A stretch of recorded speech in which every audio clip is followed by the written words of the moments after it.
Chapter 41. Now the sun is still in the sky, and there are still a few hours before the sun sets. The wolf pack has enough time to hunt again. As the wolf king howled, the wolves all moved together. Hundreds of adult wolves moved together, which can be said to be a very amazing picture. Wherever they passed, the birds on the trees flew away, frightened by the amazing momentum and dared not stay there.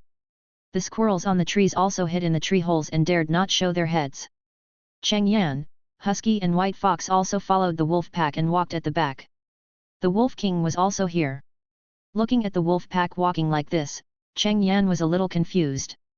There were too many wolves, and the movement was too loud. Some prey could find their existence early, and they would run away as long as they found them. It might be difficult for the wolf pack to hunt like this. However, the hunting has just started now, and the wolf pack has brought back so many prey before. Cheng Yan believes that the wolf pack must have their own set of methods, so he watched with doubts. Anyway, he can see how they hunt later. Soon, Cheng Yan's doubts disappeared. After leaving the forest, the wolves had already dispersed skillfully. More than 100 wolves were divided into more than 10 teams, each team had about 10 wolves. These teams may have gone hunting separately and finally came back together. Seeing this scene, although Cheng Yan's doubts disappeared, he was also full of regrets. The scene of more than 10 wolves hunting was not as exciting as the scene of hundreds of wolves acting together. However, Cheng Yan would not interfere with the actions of the wolf pack. He was not a wolf. This was the wolf pack's own hunting action.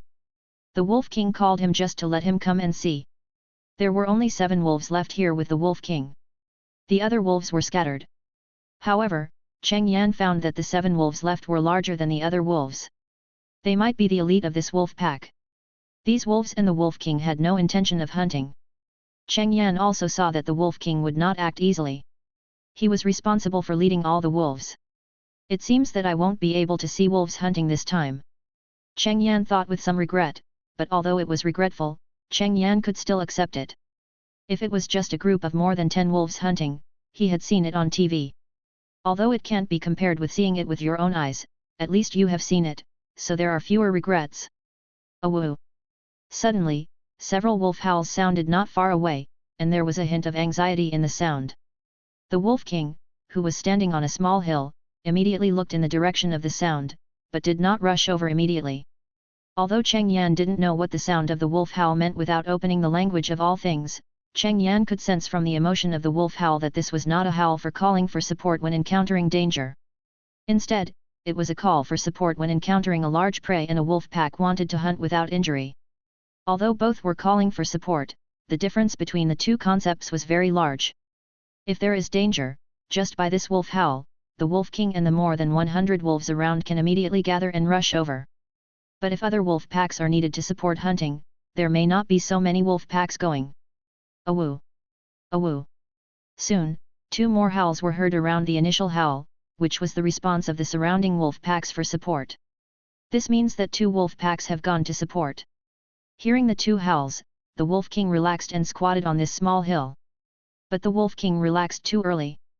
After the other 2 wolf packs went to support, soon there was another howl. Still a howl for support. This time the Wolf King couldn't sit still. The prey that the 3 wolf packs couldn't solve was not an ordinary prey. The Wolf King immediately responded to the call for support with a howl. After the Wolf King howled, he immediately took action and ran in that direction with 7 wolves. From time to time, there were responses from other wolf packs on the way. The Wolf King had asked other wolf packs to rush there together. If you want to deal with the prey that 3 wolf packs cannot solve without injury, you must have more support.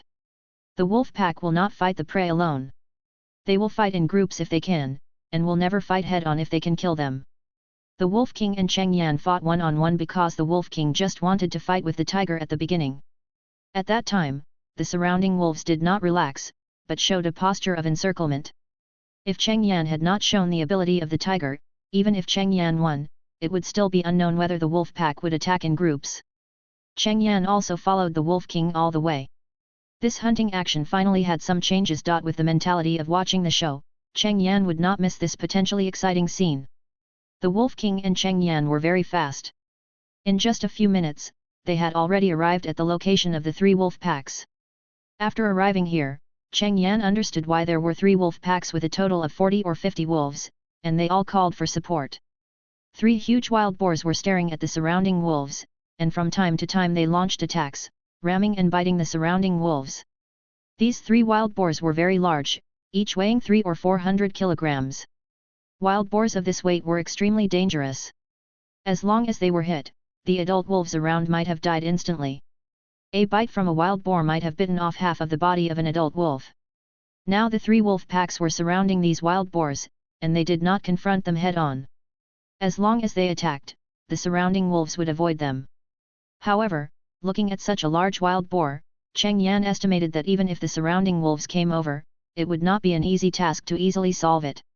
If they were reckless, the 3 wild boars would definitely not be able to escape, but the wolf pack would definitely suffer some casualties. This was not a matter of quantity, but a matter of individual strength. Wild boars of this size were very strong. If they were hit by an adult wolf, the adult wolf would not be able to withstand it. How could they not pay a price if they wanted to hunt wild boars of this size? Cheng Yan looked at the Wolf King and had already guessed that the Wolf King was quite strong. With the 7 larger wolves, if they surrounded a wild boar, as long as they moved quickly enough and avoided the attack, there might really be no casualties. The other wolves surrounded the other 2 and defeated them one by one, which would minimize the possibility of casualties among the wolf pack. But it depends on whether the Wolf King has the wisdom to do so. When all the surrounding wolves appeared, the 3 wild boars were a little crazy. They knew that they might die here today. With so many wolves, the possibility of them escaping was too small. However, even though they were in a desperate situation, they would not give up easily. The 3 wild boars attacked the surrounding wolves like crazy, completely ignoring the fact that they were surrounded. Chapter 42. Awoo! The Wolf King howled, and the surrounding wolves instantly understood what he meant. More than 100 wolves gathered into 3 groups, 2 large and 1 small. The 2 large groups directly attacked the 3 wild boars, but their attacks were not mainly to tear and kill, but to drive and divide. Dozens of wolves attacked together. Even if these wild boars attacked crazily, they had to dodge the attacks of the wolf pack to avoid being attacked in their vital parts. The wolf pack seemed to be very skilled in launching such attacks. After a few waves of attacks, the 3 wild boars were separated. The 2 wolf packs with the largest number of people surrounded a wild boar respectively. As for the 3rd wild boar, it was left to the Wolf King and another small wolf pack. These ordinary wolves only surrounded it and did not attack. The main attack was the Wolf King and 7 larger elite wolves. Although the Wolf King was not small in size, he did not dare to resist the wild boar of this size. Not to mention the Wolf King, even Cheng Yan did not dare to resist the impact of the wild boar. The impact force of the wild boar was comparable to that of a high-speed car. Being hit was not a trivial matter. The Wolf King was very fast and could easily avoid the impact of the wild boar. After dodging a collision, he immediately attacked the wild boar before it turned around. He bit the wild boar's left abdomen. However, there was a layer of mud on the wild boar. Although the bite injured the wild boar, it did not penetrate the thick fat of the wild boar. This bite was only a minor injury to the wild boar. The 7 wolves on the side also launched an attack, but their size was much smaller than that of the Wolf King. They had to be more careful when launching attacks and only used claws to grab. However, the mud layer on the wild boar can still resist the damage. It is winter now, and the mud layer on the wild boar is not thick. Although it cannot hurt the wild boar for the time being, it can also pull off the mud layer. Not all of the 7 wolves have the opportunity to attack. Only the left and right sides of the wild boar can have the opportunity to attack. There are dangers in front and behind. Now there is only 1 wild boar. The Wolf King and the 7 elite wolves are cautious to avoid unnecessary injuries, so as not to affect the attack on the other 2 wild boars later. As long as these 3 wild boars are caught, 1 will be enough for 20 or 30 wolves to eat for a day, and 3 will be enough for half of the wolf pack to eat for a day. The Wolf King will not let them go easily. Although the wild boar struggled hard, it could not struggle for too long in the face of the Wolf King and the elite of the 7 wolves. After most of the mud on its body was pulled off, the wild boar was unprotected, and both the Wolf King's bite and the elite wolf's claws could cause damage to the wild boar in just 10 minutes. The Wolf King successfully launched a fatal attack, biting the wild boar's throat tightly, and several other wolves also pressed forward to attack other vital parts of the wild boar. Cheng Yan looked at the wolf pack that successfully dealt with a wild boar and couldn't help but marvel. Before, he thought that facing these 3 wild boars, if the wolf pack could be separated, with the Wolf King as the main force to achieve each defeat, they could easily deal with these 3 wild boars. Unexpectedly, this Wolf King actually had such a powerful wisdom and could understand the way to attack separately. Even Cheng Yan could see that this wolf pack should not have launched such an offensive for the first time, because the wolf pack's attack mode was very skilled. Although it was not as intense as he had imagined, Cheng Yan was still very satisfied with this hunt. He was very satisfied with it. Facing wild boars of this size, the wolf pack could also kill them with the least damage. After killing the first wild boar, no wolf was injured. As long as there were no accidents, it seemed that all 3 wild boars would be taken down by the wolf pack, and there would not even be any casualties. However, when he looked at the second wild boar, Cheng Yan was shocked. He quickly turned around and looked around, and it was really gone. At the location of the second wild boar, the husky was actually moving with the wolf pack. The husky and other wolves surrounded the wild boar, and launched feints from time to time to attract the wild boar's attention and prevent the wild boar from breaking out of the encirclement. The white fox also followed the husky. Although the husky's movements were not very skilled, it was indeed able to integrate into the wolf pack's attack method. Looking at the husky who acted with other wolves and launched attacks wantonly, Cheng Yan was silent for a while. Although this husky was once domesticated, it has now lived in the wild for several months, and its hidden wildness has been completely aroused. Usually because I follow him, and he basically does not hunt, the wildness was not shown. No, it should be said that it had been shown before, but Cheng Yan didn't care. When catching rabbits in the Snow Rabbit Hill before, the husky was very excited, and actually showed its own wildness at that time. Thinking that the husky had lived in the wild for several months before he followed him, Cheng Yan understood it. If you want to live in the wild for several months, you can't just be careful to survive. In the wild, fighting is also a very normal thing. The husky may have fought many times. The next 2 wild boars were taken down by the Wolf King as Cheng Yan thought, and there were no casualties in the entire wolf pack. After taking down 3 wild boars, the Wolf King asked the wolf pack to disperse and hunt separately. As before, they were divided into more than 10 teams. This time there was no accident. 2 hours later, the wolf pack started to walk back with the prey. This time the prey was enough for the wolf pack to eat for a whole day. At night, Cheng Yan was in the woods where the wolf pack lived, watching the Wolf King howling in the distance, and the husky roaring along with him. Cheng Yan already understood what the husky meant. This husky should be ready to stay. It can no longer return to the human world. After living in the wild for such a long time, it has learned how to live in the wild and how to hunt. If it returns to the human world, something unacceptable to humans may happen, so it is the best choice for it to stay here. In particular, the wolf pack has no objection to the joining of the husky. The husky originally has the blood of the wolf.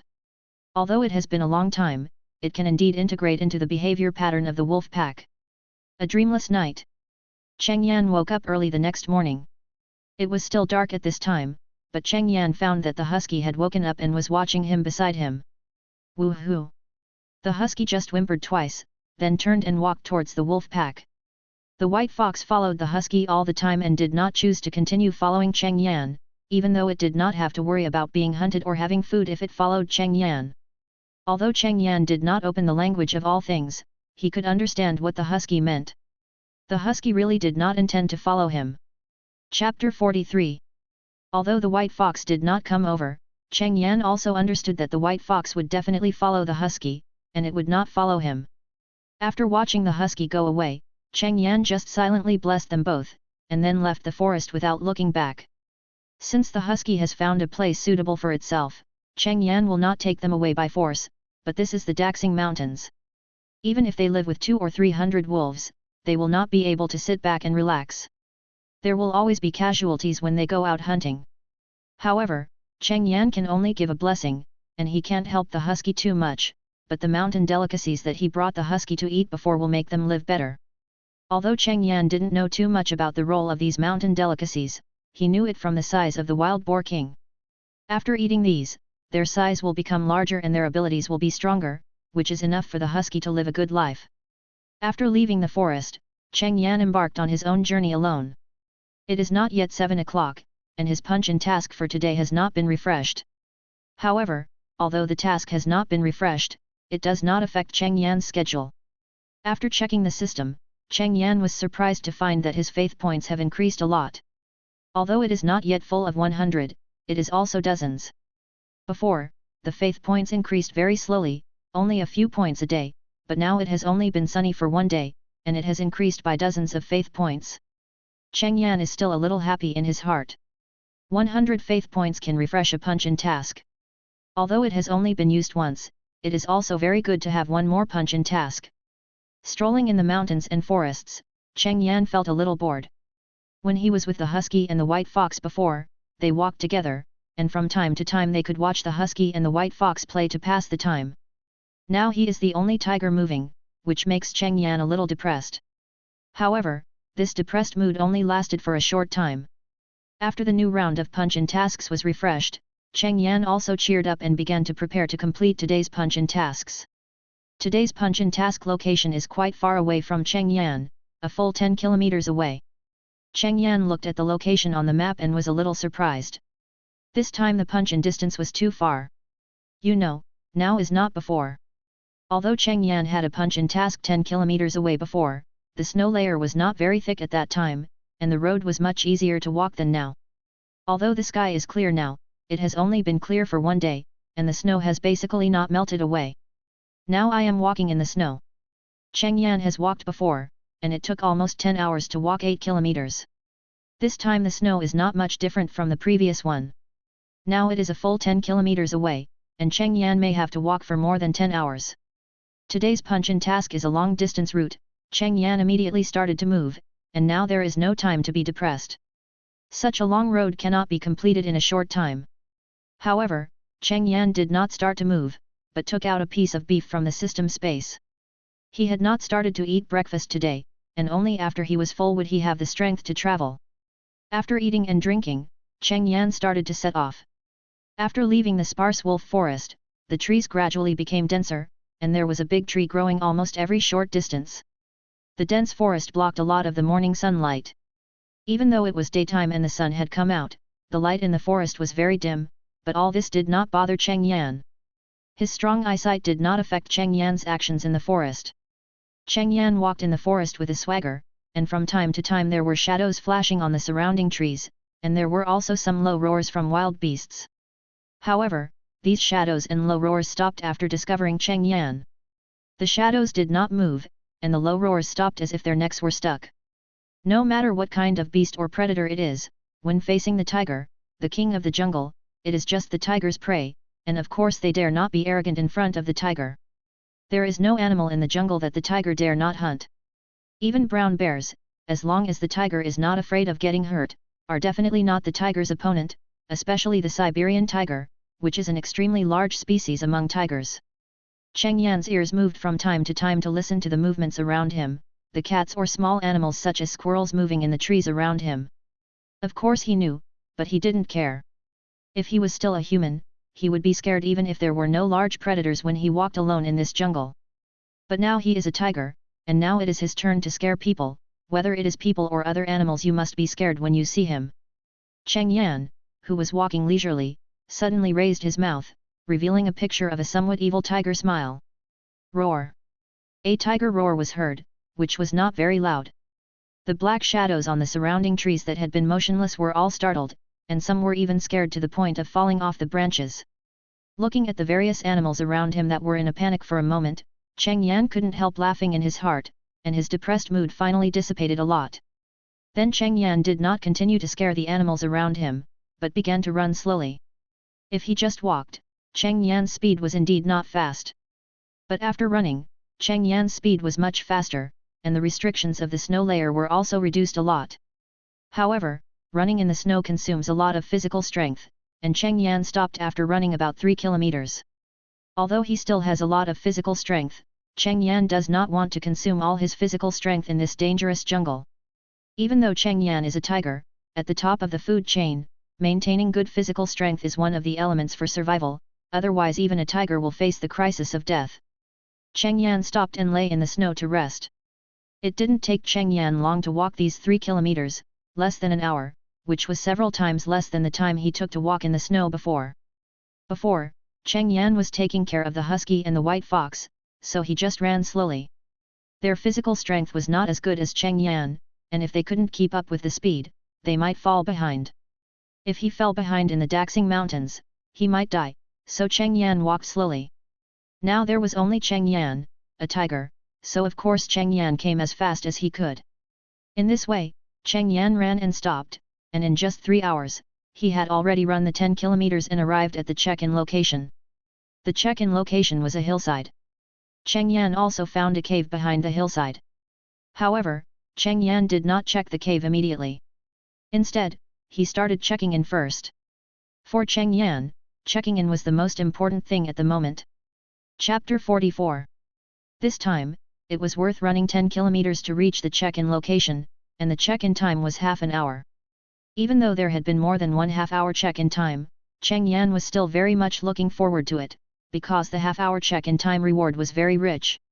If it was attribute points, it would generally increase 2 attributes. You should know that Cheng Yan had been a tiger for less than 4 months.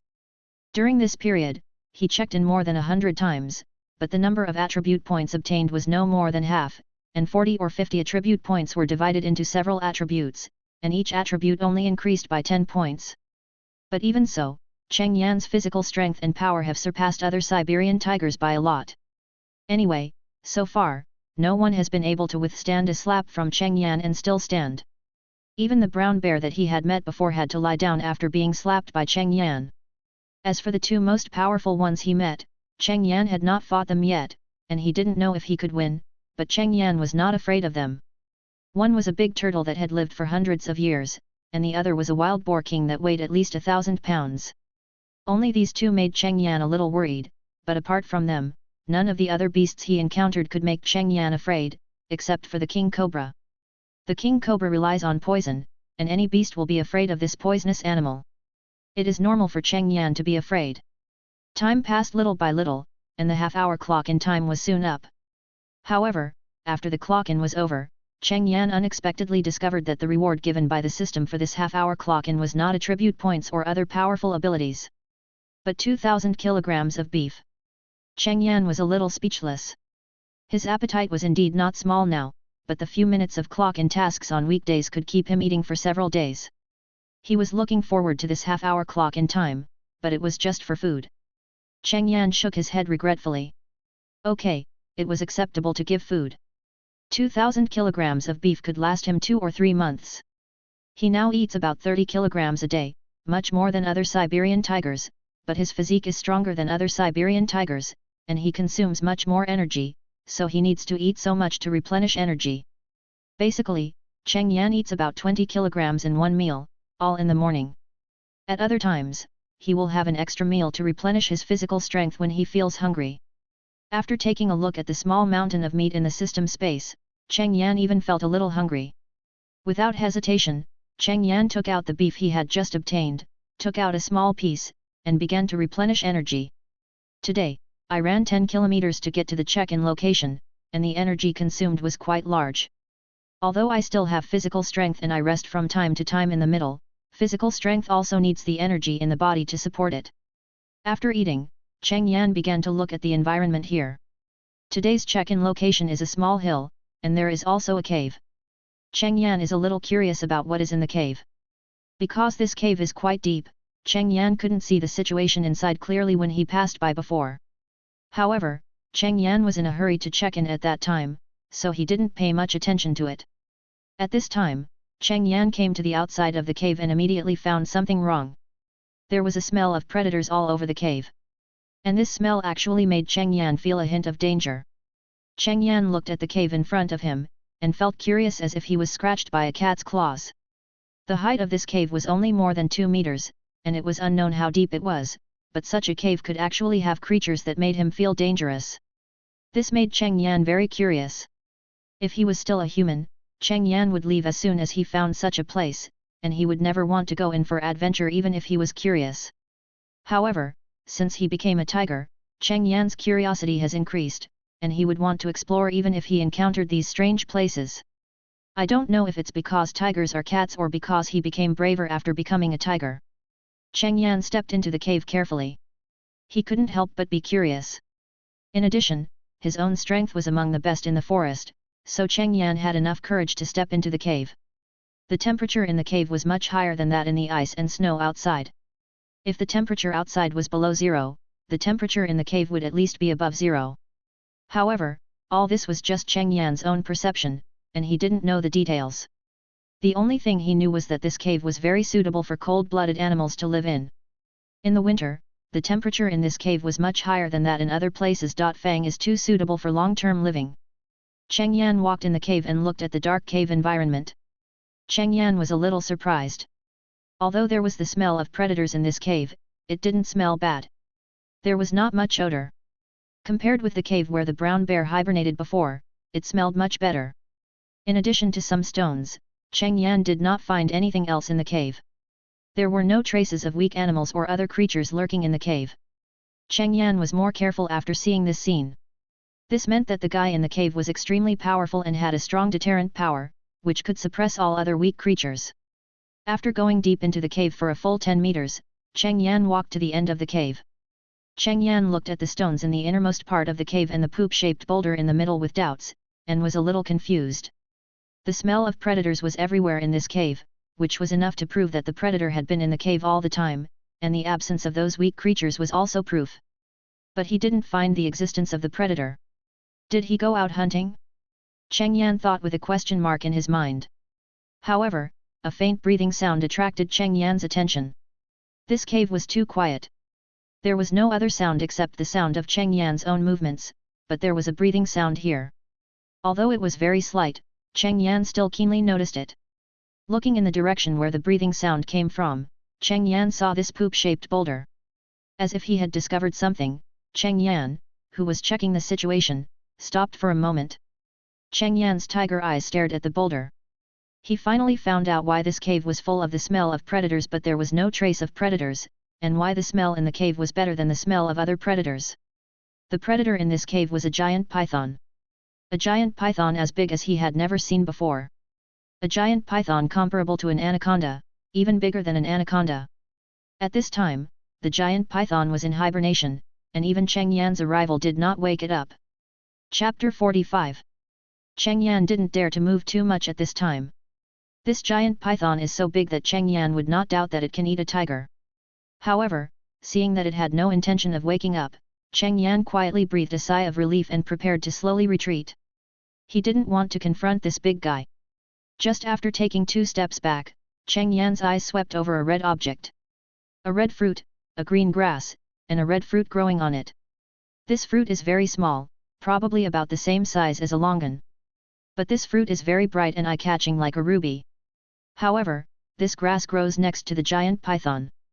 When Cheng Yan looked at it just now, he was blocked by the giant python because he stood a little close to the giant python. Now he took 2 steps back and his vision was a little wider, so he could see it instead. Cheng Yan paused in his retreat and sniffed the air.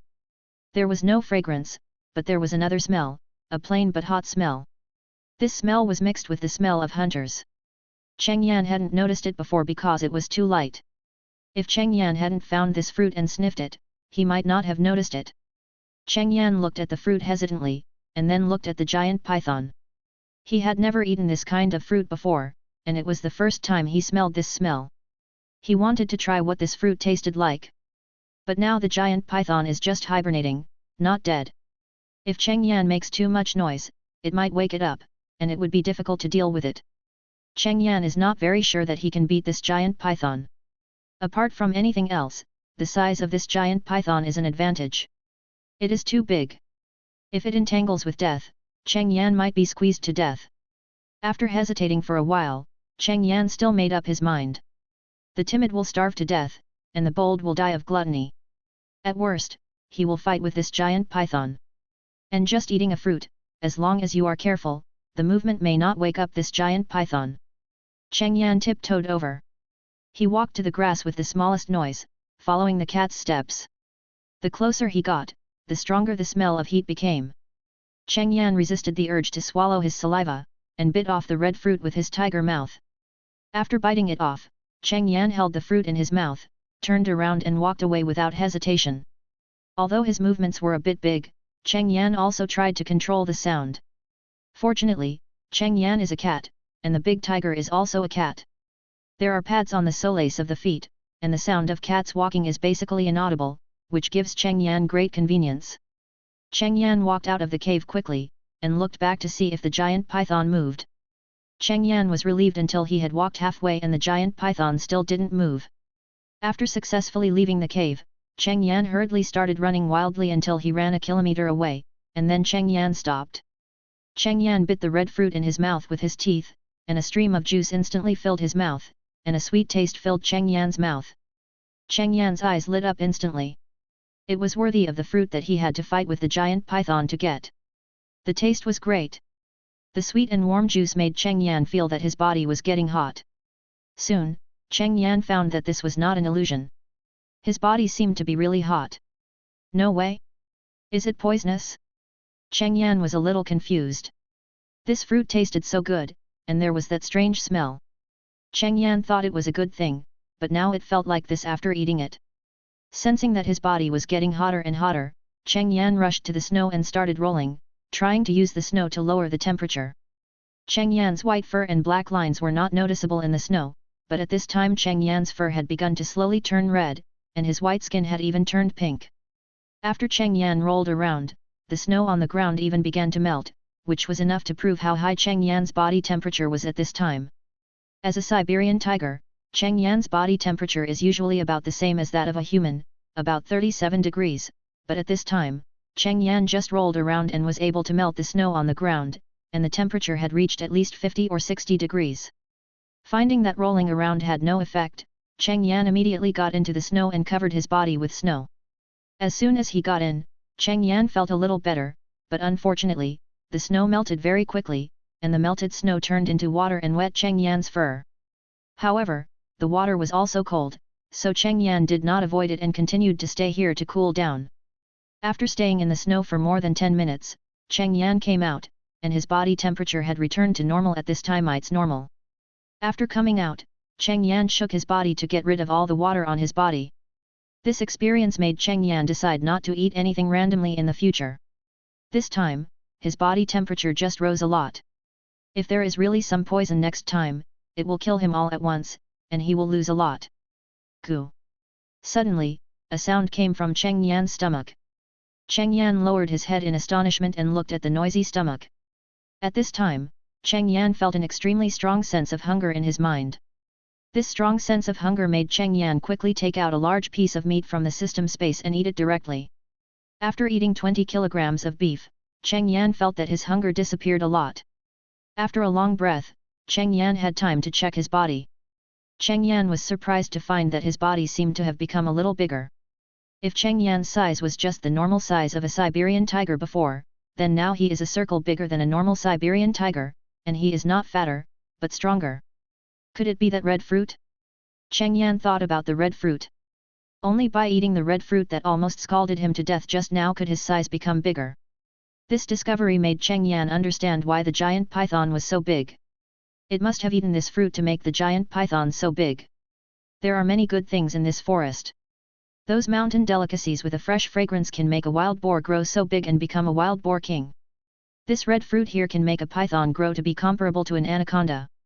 There are also those fat chirps before, but they are a circle bigger than other fat chirps, but when they hit, they can hit like a smaller wild boar. They must have eaten the ice crystal fruit on the ice crystal tree to have such ability. At this time, Cheng Yan was becoming more and more curious about the magical things in nature. When he was a human before, he had never heard of these things, nor had he heard of anyone discovering these special animals. Chapter 46. Cheng Yan looked in the direction of the giant python's cave, then turned around and ran further away. If this red fruit is really as magical as Cheng Yan thought, then the giant python will definitely treasure it, otherwise it would not have stayed by its side during hibernation. Now that this fruit has been secretly eaten by Cheng Yan, the giant python will go crazy when it wakes up and finds that it is gone. In order to be on the safe side, Cheng Yan decided to stay away from here for the time being. Running in the snow, Cheng Yan found that in addition to being a little bigger, his strength and speed seemed to have also increased. Cheng Yan had not tried it yet, and he didn't know how much it had increased. However, Cheng Yan's strength and other aspects are very strong because of the system's increase in physical points.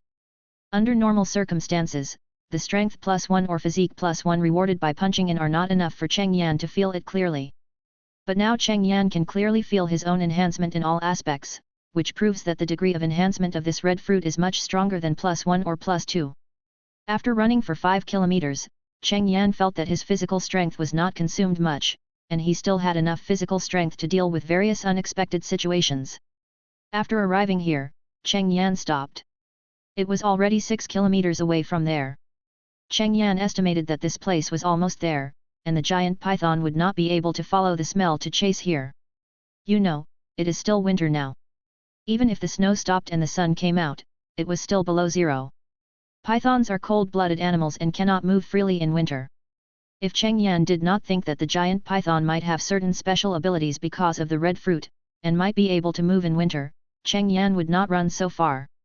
However, even if it was because of the red fruit, the distance of 6 kilometers was enough. In addition, Cheng Yan did not stay here all the time. The range of activities every day was quite wide. Even if the giant python woke up, it should not be able to catch up. After resting for a while, Cheng Yan was ready to stroll. He had been running all the time before and did not see the surrounding scenery much. Walking in the snow, Cheng Yan, who was originally a large tiger, has grown even bigger. Some snow leopards or lynxes on the road turned around and ran away immediately when they saw Cheng Yan from a distance. Hey! Cheng Yan, who was still strolling, focused his eyes on a tree. A Ganoderma lucidum grew on the tree, about 2 meters away from the ground. The only pity was that the tree seemed to have been dead for a long time, but it just didn't fall down. This Ganoderma lucidum was quite large. After Cheng Yan approached, there was a fragrance emanating from it, but the fragrance was very light. If Cheng Yan was not only a few meters away from the Ganoderma lucidum, he might not even be able to smell it. Sneak! Cheng Yan only took a look at the Ganoderma lucidum, then sneered and left. He had eaten Ganoderma lucidum before, even the Ganoderma lucidum that exuded a fragrance.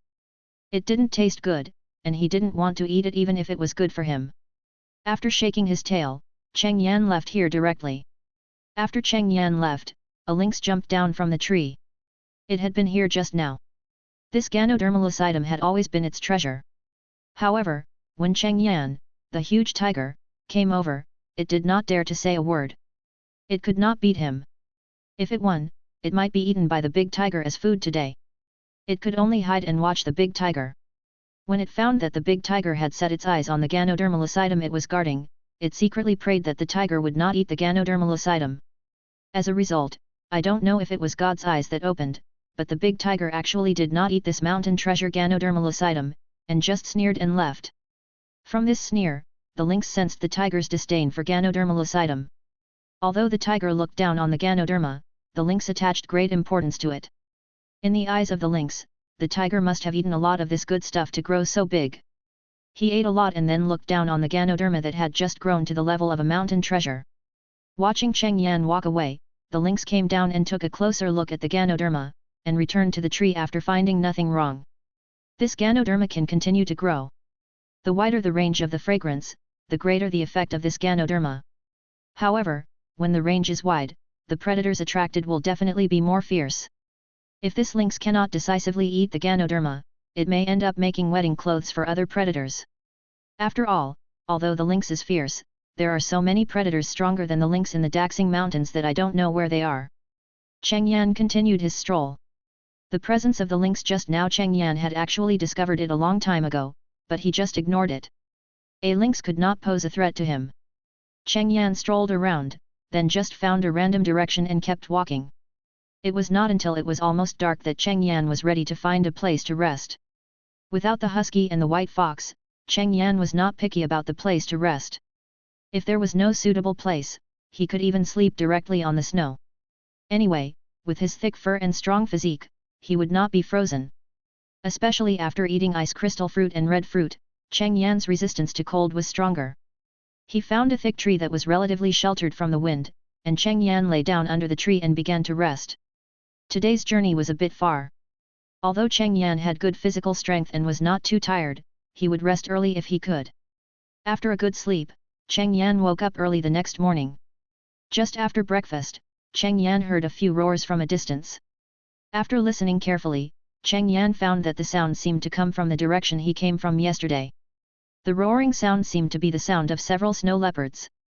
After listening for a while, Cheng Yan found that in addition to snow leopards, there were also other animals roaring, and even the roar of bears. Did the snow leopards besiege the hibernating bears? Cheng Yan listened with some doubts, and then turned on the language of all things, ready to listen to what happened over there. As soon as he turned on the language of all things, Cheng Yan heard the sounds coming from all around, some from big trees and some birds, and they were all disturbed by the roaring sound. For a while, Cheng Yan's mind was full of chirping sounds. Cheng Yan shook his head and forced himself to listen to only some sounds and try to block out other sounds. Although the language of all things is good, it is too noisy. This is also the reason why Cheng Yan does not turn it on weekdays. If it is always turned on, Cheng Yan will be driven crazy by the noise. Chapter 47. After Cheng Yan activated the language of all things, he listened for a long time before he learned the situation from some squirrels running over there. The distance where the snow leopard and the bear roared was not far from Cheng Yan. When Cheng Yan passed by yesterday, he did not look too carefully, so he did not find those animals. The noise made so early this morning was not a fight between the snow leopard and the bear, but a confrontation with a giant python. The snow leopard and the bear were together, and the two of them made the giant python a little cautious, so they could confront each other, otherwise the giant python would have taken action long ago. At first, the snow leopard and the brown bear were sleeping well, but this giant python came from nowhere and rushed all the way here, and many predators and herbivores suffered wherever they passed. In other words, the snow leopards here are a family, 2 big snow leopards, and 3 little guys, but they are not very small, they are already sub-adult little guys. The male snow leopard among the 5 snow leopards heard the noise at night, and when he opened his eyes, he found the giant python not far away from them. The male snow leopard immediately woke up the other ones, which allowed them to escape. Otherwise, they might have been killed by the giant python silently. However, although the 5 snow leopards woke up, they were no match for this giant python, but fortunately they were very smart. They directly used a trick to divert the trouble to the east, and led the crazy giant python to the place where a brown bear hibernated. The giant python probably just woke up from hibernation, and as soon as it woke up, it found that the fruit it was guarding was gone, and its anger was full, and it was led to the hibernating home of the brown bear without any reason. Then the 2 hibernating big guys started fighting, but the brown bear was obviously not the opponent of the giant python. In the end, the snow leopard family came to help. The siege of 5 snow leopards and a brown bear made the giant python have a trace of reason. Cheng Yan was a little confused when he heard the news. This giant python is not the same one, right? Damn it, is it tracking me? I have run so far and chased here. If it weren't for the snow leopard and the brown bear, I would have been killed quietly by the giant python one night, right? Cheng Yan felt bad when he thought of this, and at the same time, he had a little killing intention towards the giant python. Being targeted by a giant python is not a good thing. Before, he was worried that the giant python was too big and he would not be a match for it, but he heard from the squirrels that ran over that the giant python was confronting 5 snow leopards and a brown bear. If he joined them, he might be able to kill the giant python with the snow leopard and the brown bear. Thinking of this, Cheng Yan immediately got up and ran to the place where the sound came from. The sound was about a few hundred meters away from Cheng Yan, and he would arrive soon at Cheng Yan's speed. But when Cheng Yan arrived, he unexpectedly found that the giant python was no longer there. There were only a few snow leopards and a brown bear staring at one direction. Cheng Yan looked in that direction and found nothing. There was only a long trace in the snow on the ground, as if someone had deliberately swept the snow to make a road, but the width of the road was only 20 to 30 centimeters. Seeing the appearance of the snow, Cheng Yan knew that the giant python should have left, and this direction was the direction back to the cave. Did it go back? Cheng Yan thought a little uncertainly. Ouch! Cheng Yan was thinking, and suddenly a terrified roar woke him up. It was a snow leopard not far away. At this time, the snow leopard was looking at Cheng Yan in fear. This roar not only brought Cheng Yan back to his senses, but also attracted the attention of several other snow leopards and brown bears. When they heard the sound and looked back, they couldn't help but shiver. A large tiger was more than 10 meters behind them. If the tiger wanted to kill them, it might kill one of them at once. The 5 snow leopards and brown bears immediately turned around and looked at Cheng Yan vigilantly, making low growls to warn him. Cheng Yan glanced at them. He was actually very grateful to these snow leopards and brown bears for taking the blame for him, but it was impossible for him to get close to them at this time. After thinking for a while, Cheng Yan took out a large piece of beef from the system space. This piece of beef was quite large. Cheng Yan estimated that it was more than 100 kilograms, enough for them to have a good meal. He threw the beef to them and let them divide it by themselves. Then Cheng Yan turned and left. Since the giant python had already gone back, these snow leopards and brown bears probably wouldn't hunt the giant python with him, so Cheng Yan didn't have to pay attention to the giant python. Cheng Yan estimated that the giant python went back because after all, it is still winter, not its season for activity. The reason why it has been able to run out for so long is probably because of the fruit, but it can only support it for a short distance. It is definitely too late to go back now. If it continues to stay in this icy and snowy place, it might freeze directly, and then it will be a takeaway for other predators. The snow leopards and brown bears looked at the big tiger in confusion. They couldn't understand why the tiger threw such a big piece of meat to them and didn't eat it itself. After the big tiger walked away, the two parties who had just confronted the giant python immediately became hostile to each other. Such a big piece of meat, 5 snow leopards can eat it for a whole day, and the brown bear is still in hibernation. Now that it has woken up, the feeling of hunger directly fills its brain. Ayo! Roar! The 5 snow leopards and brown bears roared one after another. The snow leopards and brown bears stood on each side of the meat, staring at each other without giving in. Roar! Eat together! Cheng Yan, who had walked a little distance, let out a low roar and opened the language of all things at the same time, so that the snow leopards and brown bears could understand what he said. Hearing the tiger's roar, the brown bear and the snow leopard immediately looked in the direction of Cheng Yan. Seeing that Cheng Yan did not come over, both sides relaxed and then looked at each other. In the end, the two sides had a friendly interactive meal. Beef is a very delicious meat for them and can provide them with high nutrition. After leaving, Cheng Yan was relieved.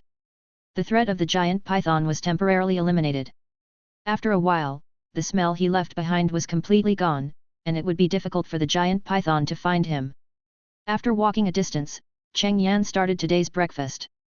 Looking at the various meats in the system space, Cheng Yan began to think about what meat to eat today: beef, pork, or venison. If Cheng Yan's happy troubles were told out, other predators might be envious to death, but predators would be envious, but those pigs, deer, and cows would not think so. They would eat their own kind and choose to eat. After eating and drinking, Cheng Yan began to wait for today's check-in task to refresh. Chapter 48. At 7 o'clock in the morning, the clock-in task was refreshed on time.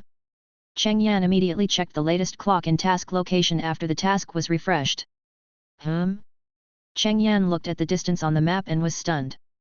20 kilometers in a straight line? So far. Today's clock-in task is too far, a full 20 kilometers. Although it is also a sunny day and there is no snow today, the thickness of the snow layer has not decreased much. It takes a long time to travel such a long distance. It's time to run again. Cheng Yan can only decide to rush by running, otherwise he may not be able to clock in today. Running in the mountains and forests, Cheng Yan breathes the fresh air in the morning, feels the sunshine in the morning, and feels very refreshed. Such a free life is what he once dreamed of, but he once fell into the situation of working like a cow and a horse. Every day when he opened his eyes, he would work like a cow and a horse to earn some money. Although he can't play computer games, read novels, or watch short videos online, Cheng Yan thinks his current life is pretty good. Although he has to punch in at the punch-in location given by the system every day, the reward for punching in is given to him, and it is given on the spot. Although the prizes are not fixed, they are all useful things. It can be said that punching into the system is for his own reward, which is not the same as working for the boss and earning a little money. One is his own needs, and he can choose not to go. As long as Cheng Yan can accept eating meat with fur, he can go hunting by himself. With Cheng Yan's physical strength, it can be said that there are not many prey in the jungle that can escape his hunting. One is that if he doesn't go, he will have nothing to eat and can only drink the northwest wind. If there is a choice, Cheng Yan will of course choose his current way. Of course, if he was a rich second generation before, he could lie down every day without worrying about food and drink, and live a delicious life every day, he might miss his previous life. But unfortunately, he is just a working cow and horse. Cheng Yan certainly won't miss the days of being a cow and a horse. Cheng Yan ran and rested for a distance of 20 kilometers, and it took him less than 5 hours to finish the 20-kilometer mountain road. Cheng Yan himself did not expect this speed. You know, he ran 10 kilometers yesterday but it took him 3 hours, and he also ran and rested, which was similar to today's way of rushing. However, thinking that he had eaten the red fruit, Cheng Yan also reacted. The red fruit enhanced his physical strength and speed a lot, allowing Cheng Yan to run farther before he needed to rest to maintain enough physical strength, and his speed was also faster than before. Cheng Yan looked at the village in front of him and sighed a little. He didn't expect that the check-in location this time was not far from the village. Bang bang bang bang. At this time, a burst of firecrackers sounded. In a small yard, several people were setting off firecrackers. Adults lit firecrackers, and children watched with smiles on their faces. When the firecrackers sounded here, there were also sounds of firecrackers in other small yards in the village. For a while, the whole village was setting off firecrackers everywhere. What is this for? Knowing that a tiger is coming? Want to scare the tiger away? Cheng Yan stared at the village not far away with a lot of questions on his face, and at the same time, he did not forget to start punching in. This time the punching time is 45 minutes. While waiting for the punching time, Cheng Yan kept staring at the village, wanting to see if the village knew he was coming, so he set off firecrackers. However, when he saw that the people in the village were basically smiling, every household was wearing nice clothes, and there were couplets posted on the door and red lanterns hanging under the eaves. Cheng Yan then realized that it was the Chinese New Year. When he turned into a tiger, it was still September or October.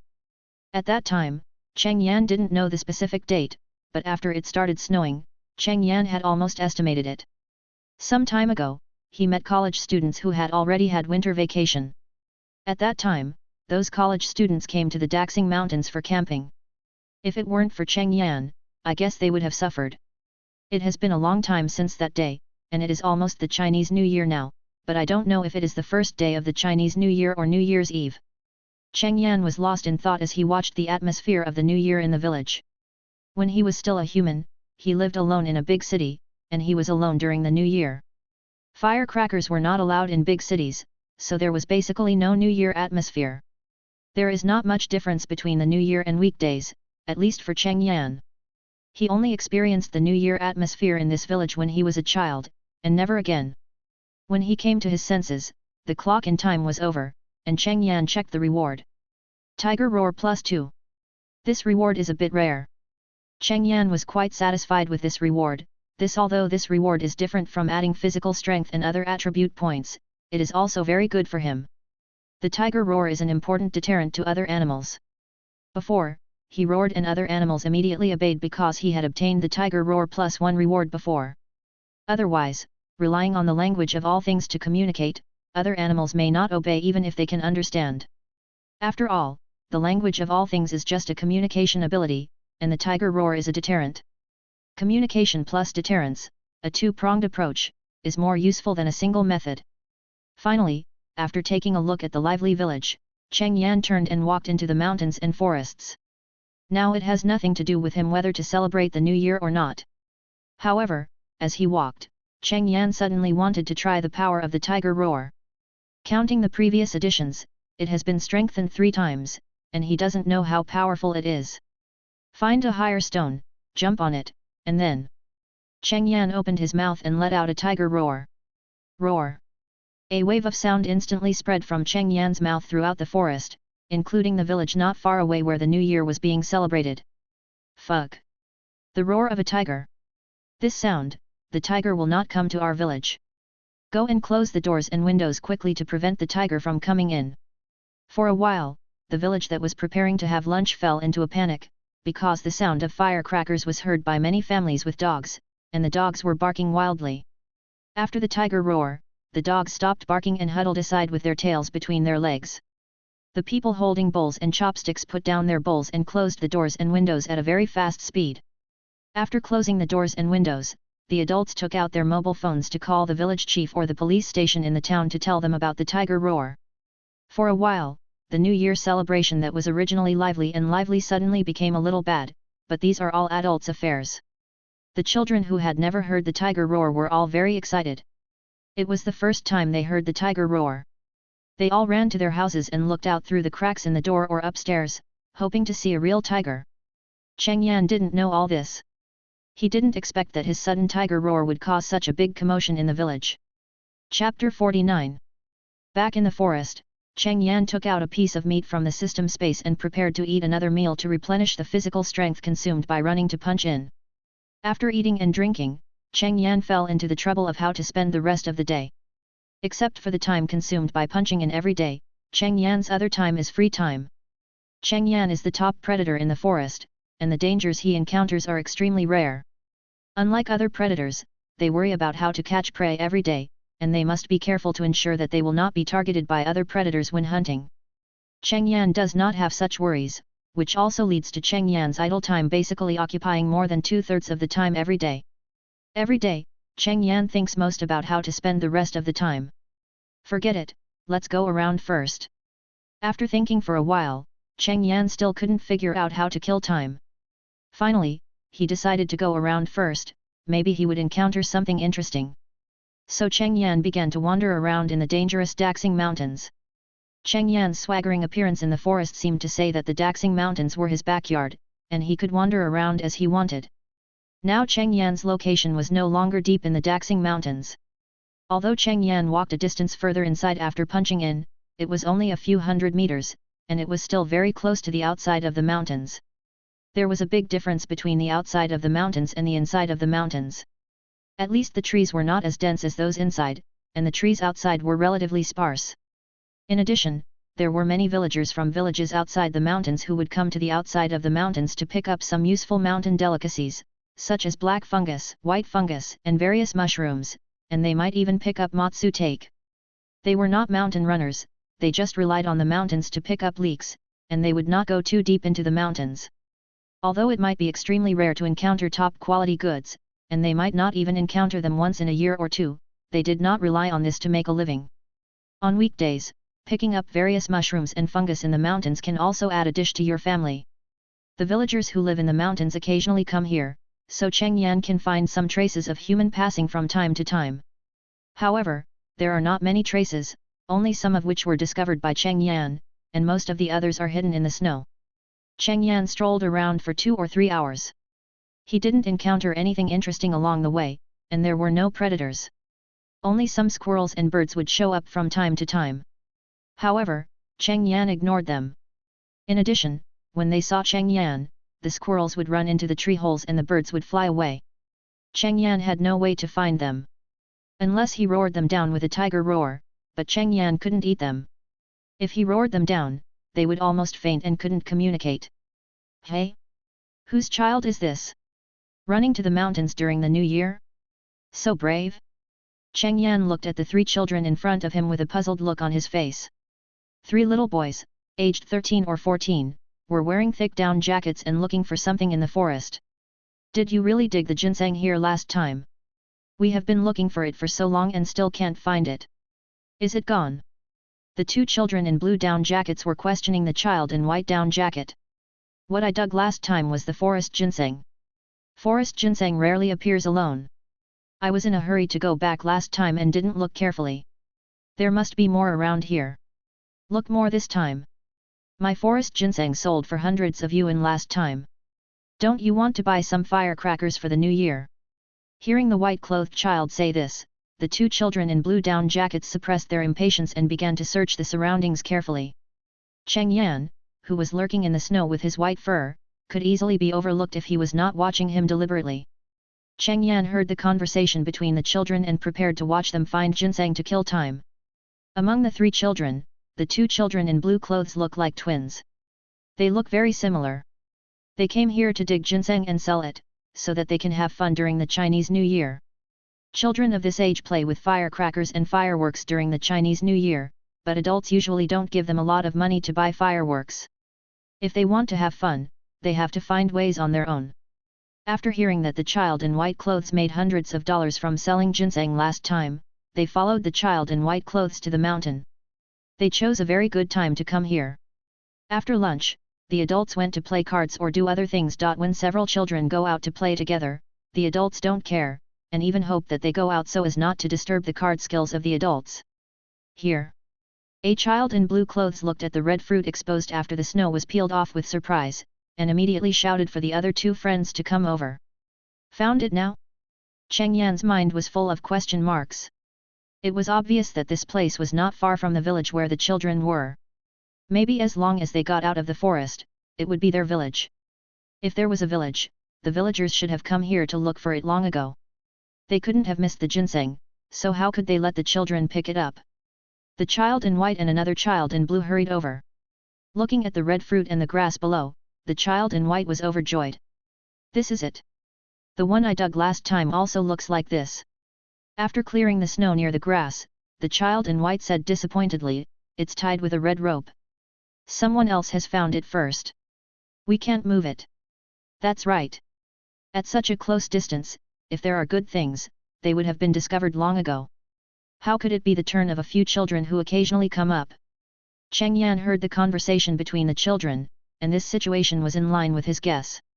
In general, if someone first discovered these ginsengs but thought they were too small, these people would tie a red rope to the ginseng to indicate that it had an owner. Others generally wouldn't move when they saw this, but there were some people who didn't follow the rules. They didn't care whether the red rope was tied or not, nor did they care whether the ginseng was too small. As long as they found it, they would dig it up directly. The child in white actually knew this rule and even followed it. Cheng Yan suddenly looked at this child with a new respect. Ah! You can't dig it. The child in blue who found the ginseng was disappointed, but after the child in white said that it was owned by someone, he gave up, restored the snow to its previous state, and started looking for the next ginseng. Chapter 50. The three children searched around here for an hour or two but didn't get much. The main reason is that it is winter now. Although it has been sunny for a few days, the snow has not melted completely, and the ginseng is basically covered by snow. If they want to find it, they must dig through the snow layer before they can check it. Sometimes they work for a while, but there is nothing under the snow layer, so they can only work in vain. Cheng Yan hid aside, leisurely swinging his tail and watching the children looking for ginseng with relish. This is much more interesting than him wandering in the forest alone. The children were very tired at this time. Digging through the snow layer is not an easy task, especially when digging, they have to be careful not to break the ginseng branches and leaves that may exist under the snow layer, and they have to be more careful. Now they have been looking for an hour or two. Although they didn't find ginseng, they also found some useful mountain treasures. They didn't dislike that the ginseng was not valuable, and they took them all anyway. Another hole was dug in the snow layer. The child in white clothes looked at the empty ground with disappointment, and looked up at the sun in the sky. At this time, the sun had gradually sunk into the mountains. Let's go, the sun is going down. It's too dangerous in the mountains at night. Let's go back now and find time to come back later. The twin brothers also looked at the sun after hearing this, and found that it was indeed going to set. They had to go back. The adults at home had always emphasized that if they went up the mountain to play, they had to go home before dark. Look for it one last time, and go back if you can't find it. A child in blue clothes gritted his teeth and said that they came to the mountain today to find ginseng to sell for money. Now they haven't found any ginseng. If they go back now, the mountain delicacies in their hands can't be sold at a high price. It will be difficult to have fun playing with fireworks this year. Okay, then look for it one last time, and go down the mountain immediately if you can't find it. Cheng Yan flicked his tail and looked at the three of them and began to be moved again, but at this time he didn't think that the three little guys would have a chance to find ginseng. His sensitive ears had already heard other people's voices, and there were quite a few of them. They seemed to be calling someone's name, and two of the names were very similar. Cheng Yan guessed that the adults of the three children had come to find them. But it was true. The sun was about to set, and the children's parents must have been looking for them for a long time. Maybe these parents had already looked for them in the village, and ran to the mountain to find them because they couldn't find them. Sure enough, before long, the three children hadn't dug too deep into the snow this time, and they heard their parents' shouts. Oh no! My parents are here! The child in white clothes looked anxious. He didn't expect his parents to finish playing mahjong so early. Usually they would play until dinner time. Don't dig, let's go! The child in white clothes hurriedly called the other two children in blue clothes. But there was no need for him to shout. The twin brothers also looked anxious, and they also heard their parents' shouts. The three children hurriedly ran outside with some mountain delicacies they had picked up, responding loudly as they ran. Cheng Yan watched the three children being caught by several adults, who were holding small wooden sticks picked up in the forest. After seeing their own children, the adults immediately used the wooden sticks in their hands to give the 3 children a complete childhood. Each stick hit the children hard, making them scream. However, they just screamed loudly. They were wearing thick clothes, so the force of the stick hitting them was better resisted. In fact, there was not much pain, but it did not affect the 3 children's shouting at all. Only in this way could the adults calm down and not beat them too hard. Cheng Yan could see clearly not far away. Watching a few naughty children being beaten was also a kind of excitement, and he liked to watch it. These children were indeed too brave for Cheng Yan. Although this was the outskirts of the mountain range and not far from their village, it was the Daxing Mountains after all. There are countless predators here, not to mention the large Siberian tigers, snow leopards, and brown bears. Let's talk about lynxes. Although lynxes are only about 1 meter in size and weigh less than 50 kilograms, they are very lethal. If they attack a few children, they may not even be able to return safely. Animals in the wild are extremely wild. Although these children are not bad, about 1.67 meters tall, they look like they have no deterrent power. Some predators can easily target them, which will be difficult to deal with.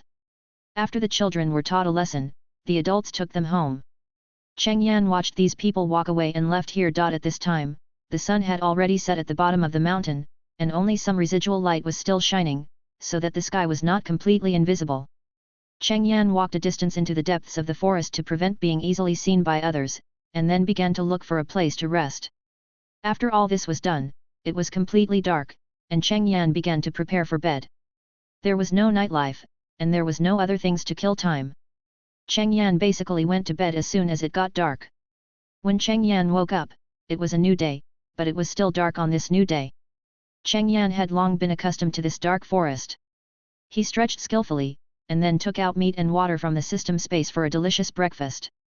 After eating and drinking, Cheng Yan looked at the dark forest, and after thinking about it, he decided to continue sleeping for a while. Anyway, there was still some time before the new punch-in task, and now that Cheng Yan was full and drunk, he felt like sleeping. When he woke up again, Cheng Yan found that the sun had risen and the new punch-in task had been updated. At the same time, he unexpectedly discovered that his faith points had increased by more than 100 points, and now he had a full 200 points. When Cheng Yan saw so many faith points, he couldn't help but shake his tail twice. More than 200 faith points meant that Cheng Yan could refresh the punch-in task twice more and get 2 more rewards. Although he was a little confused about why the faith points increased so much all of a sudden, Cheng Yan gave up because he couldn't figure it out. He didn't completely understand how he got these faith points. He first looked at the punch-in location, which was only 5 kilometers away from where he was now. Compared with the 20 kilometers yesterday, 5 kilometers was only an hour or 2 away. Cheng Yan stretched his waist and then started running towards the punch-in location. 5 kilometers, Cheng Yan didn't rest along the way, and ran to the location in one breath. Cheng Yan's physical strength has increased a little. In the past few days, Cheng Yan has discovered that his body will grow a little after waking up every day, and his physical strength will also be a little enhanced.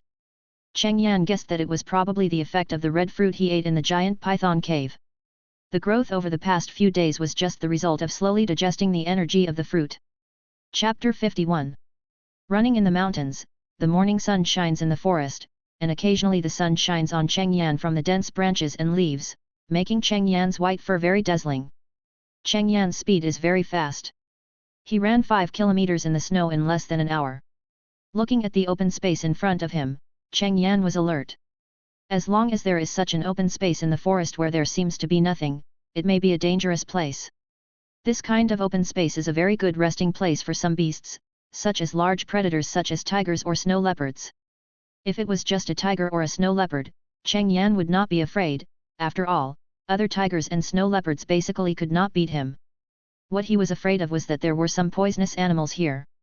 Some of the poisons were so strong that even Cheng Yan's current physique might not be able to resist them.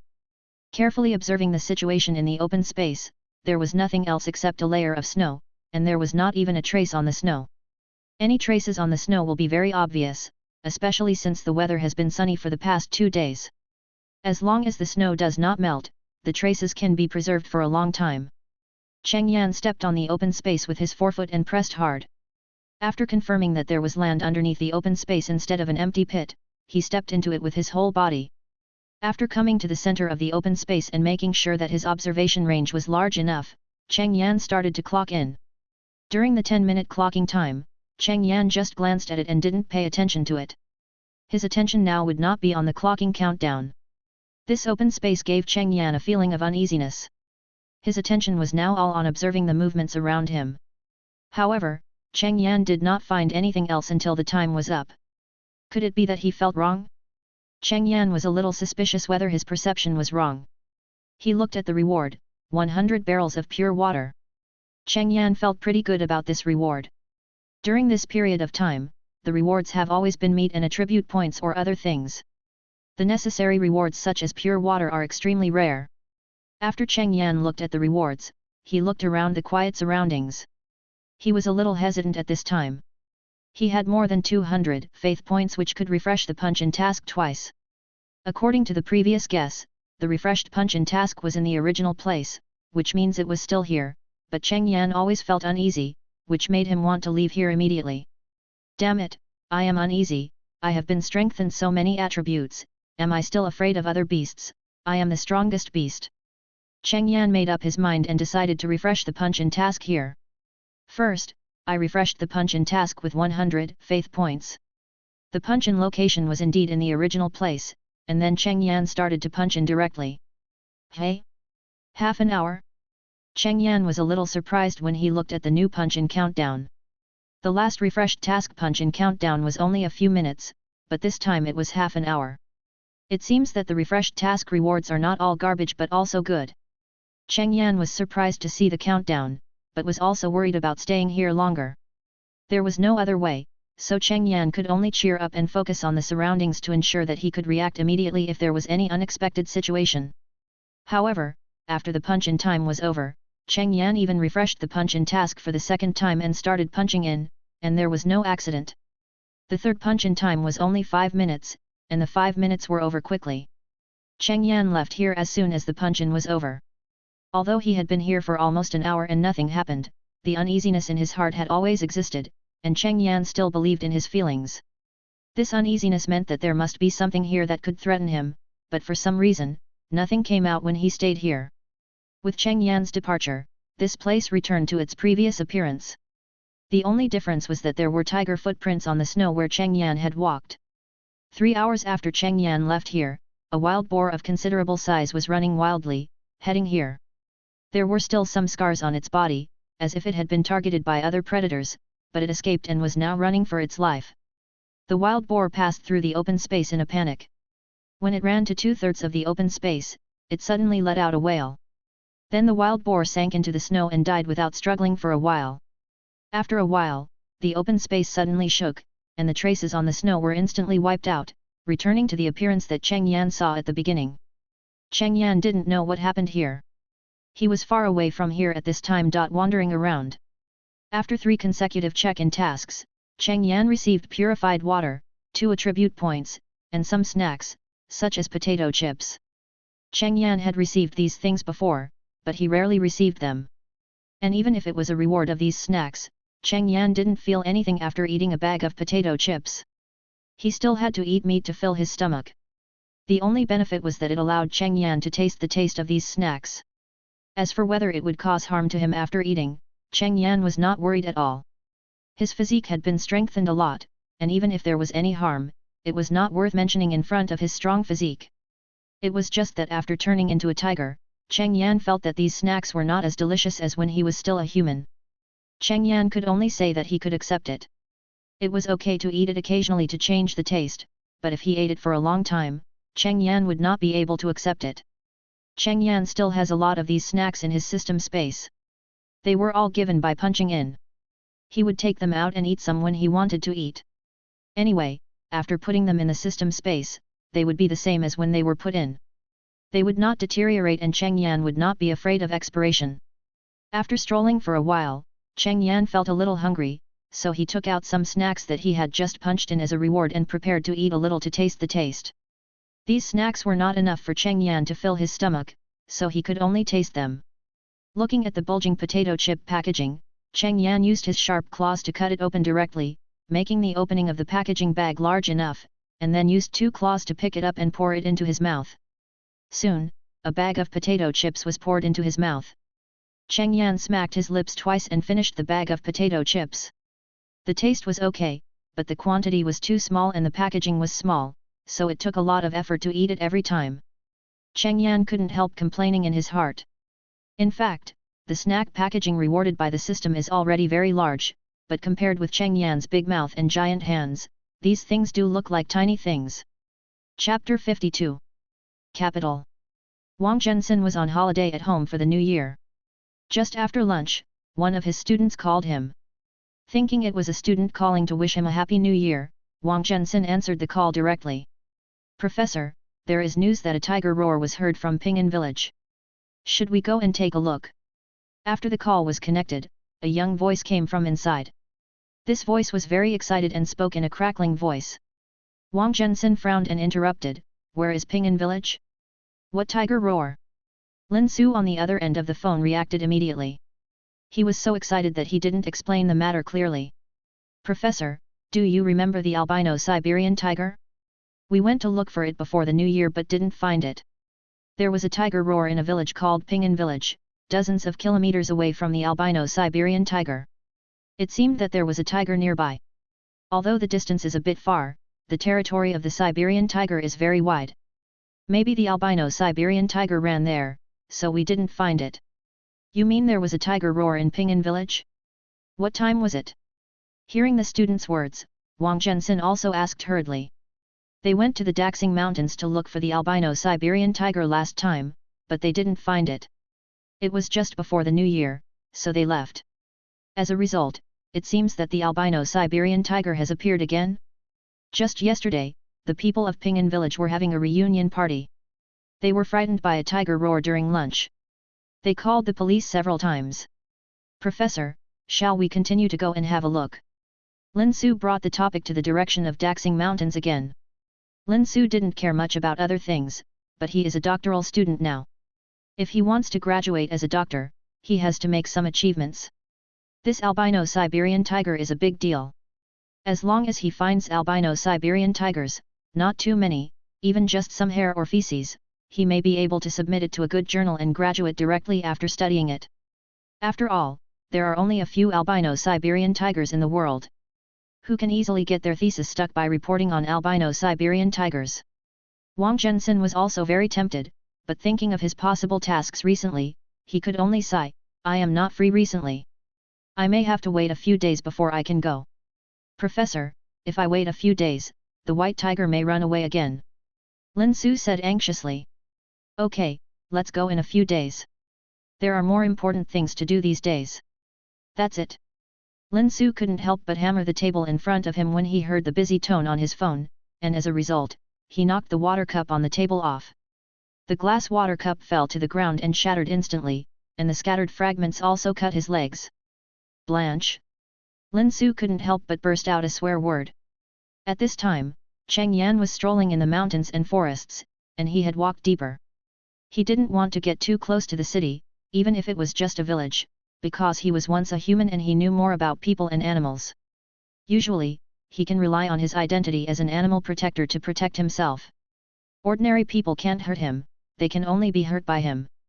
People who can carry weapons will also be concerned about his identity as an animal protector and dare not use weapons. But if you get too close to humans, there is no guarantee that there will be no problems. What if you meet someone with a bad heart and see him and be scared to death, then he may have to take the blame. If nothing goes wrong, everything is fine. But if something goes wrong, if he is ordered to be killed, he will have no choice. After all, even if his physical strength is very strong now, much stronger than other Siberian tigers. But he will never escape the hunting, and he may even be killed by a single shot. As a tiger, he can roam freely in the mountains and forests on weekdays. There is no need to go to crowded places to be subject to various restrictions, which will make him feel very uncomfortable. He walked deep into the mountains and forests for several hours until it was almost dark, and then stopped to find a place to rest and wait for the next day's punch-in task.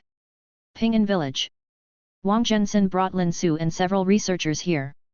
In addition to them, there were 4 young men wearing sportswear but looking righteous following. Professor, it's been 10 days, the albino Siberian tiger may not be around anymore. Lin Su said to Wang Zhensin, with a hint of complaint in his words, because Lin Su felt that it was because Wang Zhensin chose to come here after so many days. If he had come here after the phone call that day, he might have found the albino Siberian tiger right away. He might have even produced a lot of research results today, and his doctoral graduation would be completed. If the research results are particularly good, he might even make a breakthrough. King Du has a glimmer of hope. Wang Zhensin glanced at Lin Su and said calmly, "It's not certain whether it is a white Siberian tiger. After all, it's just a tiger roar. Let's find the real owner first." He came to Pingan village not only to study the albino Siberian tiger. Although the albino Siberian tiger is indeed rare and he is really tempted, he came here for a more important mission this time.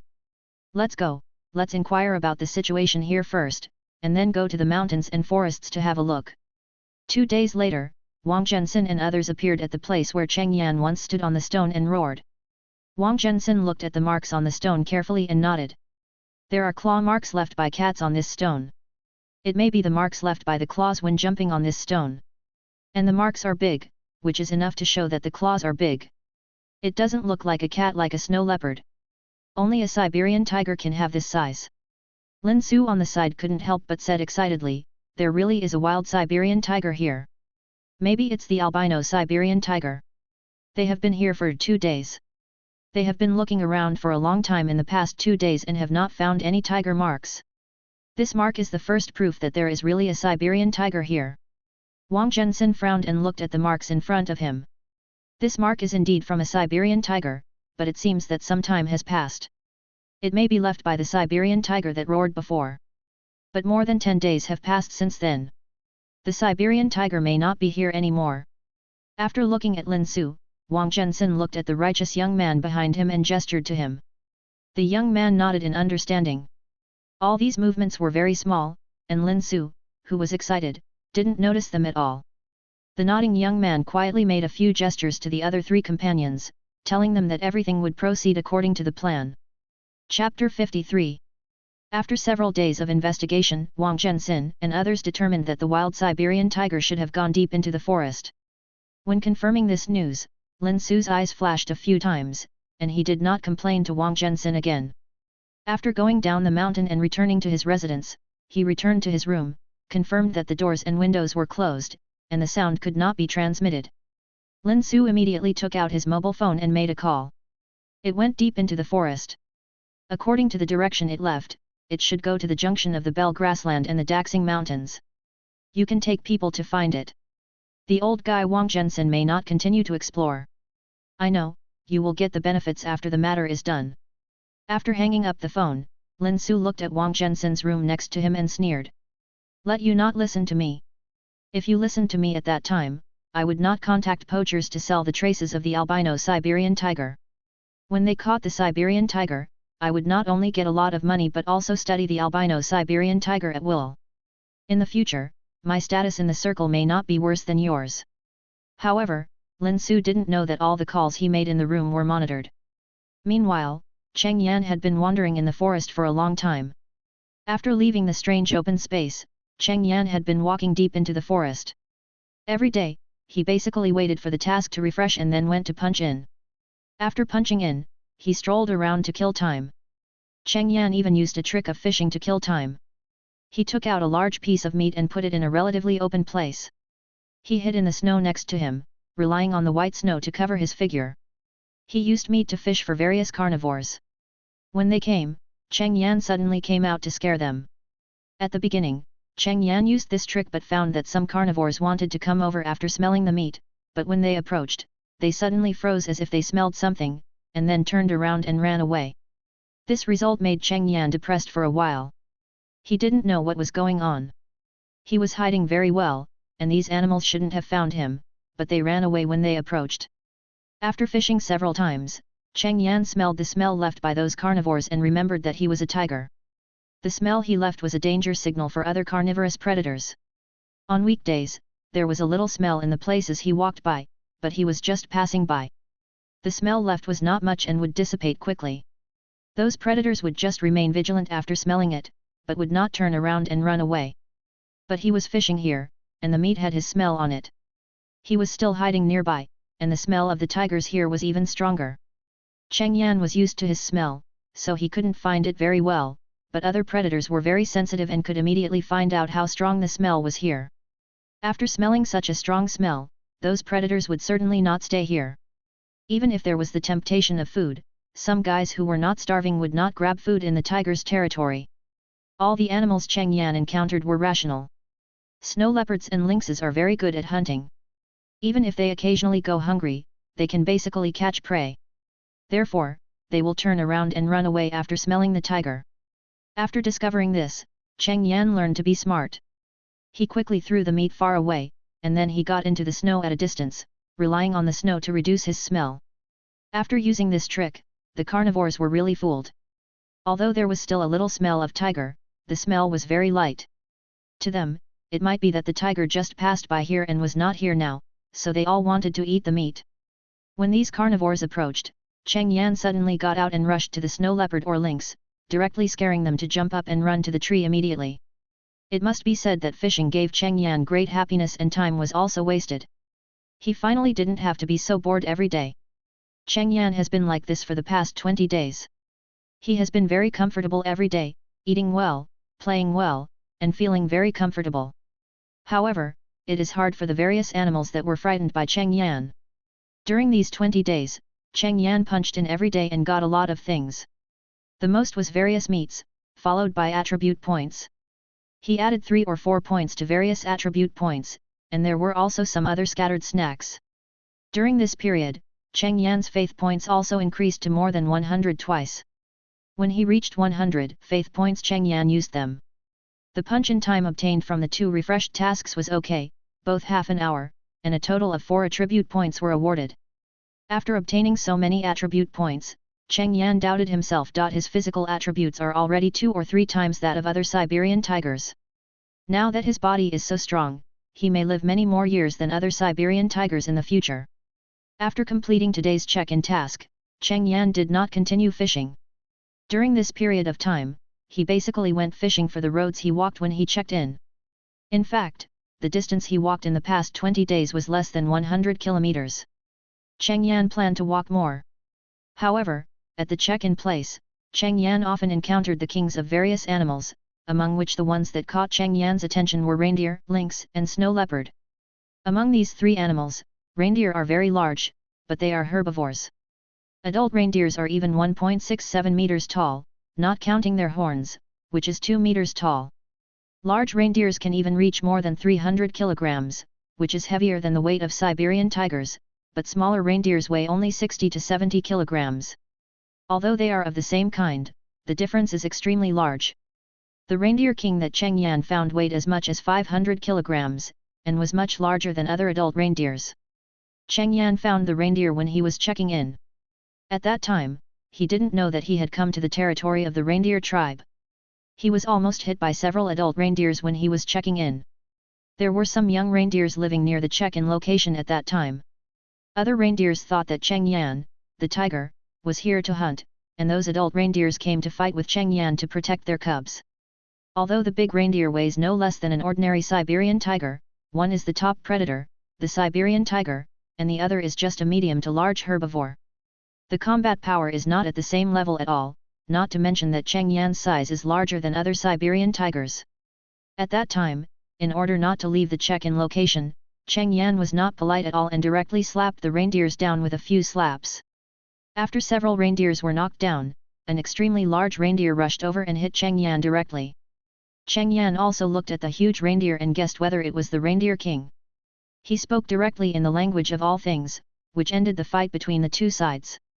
In the end, Cheng Yan successfully completed the check-in and obtained the promise of the reindeer king. Chapter 54. After Cheng Yan left the reindeer, he met the lynx king at a check-in place a few days later. However, since lynx is a solitary animal, although it is called the lynx king, it is the only one at its location. At that time, Cheng Yan checked in a jungle, but when he checked in, Cheng Yan felt something was wrong. The area was very quiet, and there were no squirrels or various birds on the surrounding trees. This made Cheng Yan alert and began to observe the surroundings carefully. Finally, the lynx king was found on a big tree. The size of this lynx is more than 3 times that of other lynxes, comparable to the size of some small and medium-sized tigers. It can even be said that this lynx king is a small and medium-sized tiger. As a cat, the reason why tigers are so powerful is because of their large size. In the animal world, whoever has a large size can have a great advantage. Although this lynx king is a lynx, it is so big that the animals it can hunt are no different from those of small and medium-sized tigers. Even because of the lynx itself, it is easier to prey on small animals such as birds and squirrels. You know, lynxes are all bird-catching experts. A lynx can scare the birds in an area away. It is also because of this lynx king that all kinds of birds and squirrels in this area dare not appear here, otherwise they might end up in the lynx's stomach one day. After Cheng Yan found out, he was a little suspicious whether this lynx was the lynx king, otherwise how could an ordinary lynx be so big? After hesitating for a moment, he began to communicate with this lynx in the language of all things. After some communication, it was confirmed that this lynx was really the lynx king. Although lynx is a solitary animal, this lynx king is at least the king of the lynx race in this mountain range. All the lynx in this mountain range will listen to it. After discovering that Cheng Yan is a mountain king, this lynx king also made a promise that if he needs help, he will call for help from his own tribe. After leaving the area where the lynx king was, Cheng Yan went through a few days of punching in and met the snow leopard king again, a snow leopard comparable to the size of an ordinary Siberian tiger. This snow leopard king does not live alone. There is another female snow leopard and 2 snow leopard cubs. The size of this female snow leopard is only a little smaller than that of the snow leopard king. The 2 snow leopard cubs are only a few months old, but their size is also larger than that of ordinary snow leopard cubs. When Cheng Yan found the snow leopard king, he was also on a check-in mission. The check-in location was next to a cliff. There was a cave on the cliff, where these snow leopards lived together.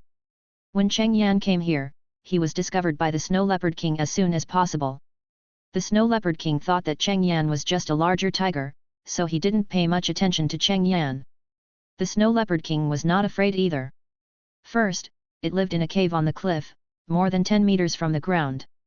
Although the slope of the cliff was not 90 degrees, it was also very steep. Although tigers can also climb cliffs, this place is indeed relatively steep, and it is difficult for tigers to come up. Even if they come up, the snow leopard king is still there. The size of the snow leopard king is comparable to that of an ordinary Siberian tiger. There is also a female snow leopard that is only a little smaller. It is not too difficult for the couple to deal with a tiger, or a tiger on a steep cliff. Therefore, the snow leopard king and his wife just stared at Cheng Yan in the cave and did not disturb him. On the contrary, Cheng Yan was quite interested in these 2 snow leopards, because according to the habit of the system's punch-in task, each punch-in location is either the territory of a certain race king or there are some other things. Cheng Yan found less before because he didn't pay attention before. If there are any animals at some punch-in locations, these animals' first reaction after seeing the tiger running over is not to come out and greet the tiger.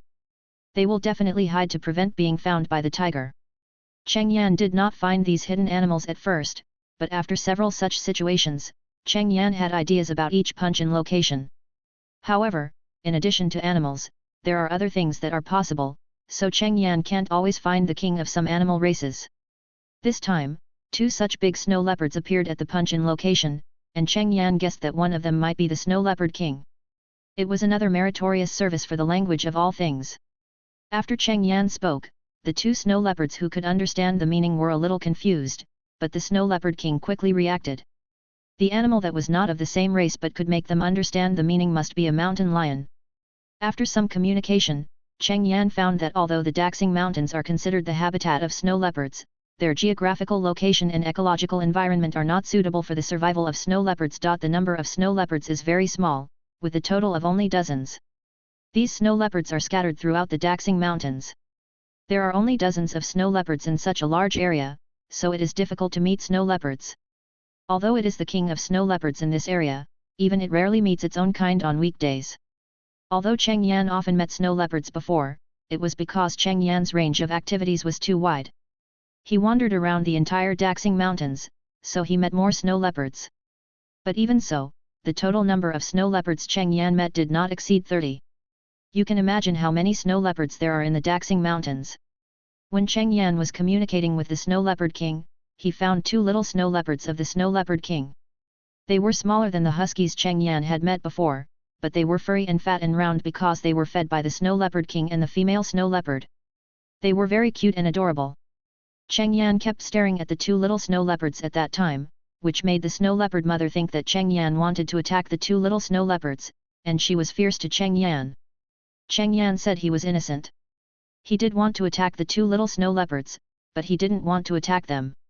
After Cheng Yan and the Snow Leopard King finished communicating, Cheng Yan left in disgrace under the vigilant eyes of the Snow Leopard Mother.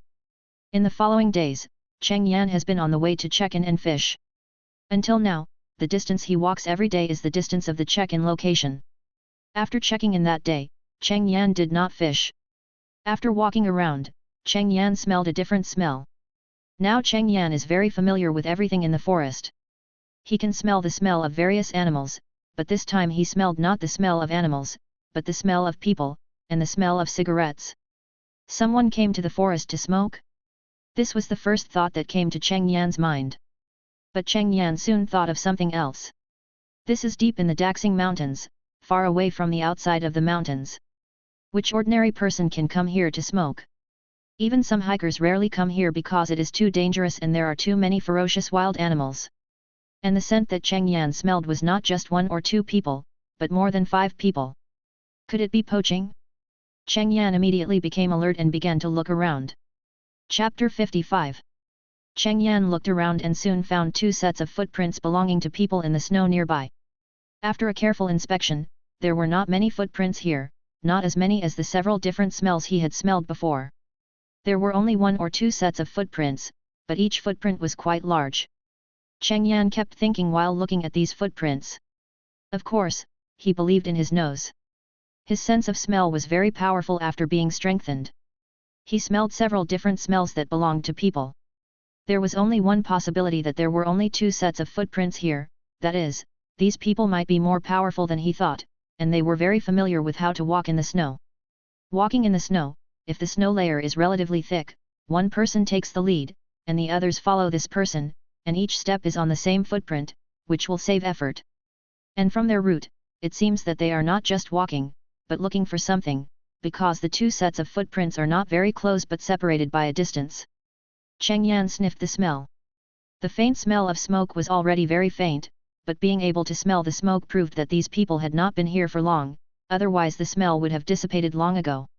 Along the way, Cheng Yan followed the footprints and began to walk in the direction of these people, but he did not walk directly beside the footprints, but hid aside and walked in the direction of the footprints from a distance. Not long after walking, Cheng Yan saw these people from a distance.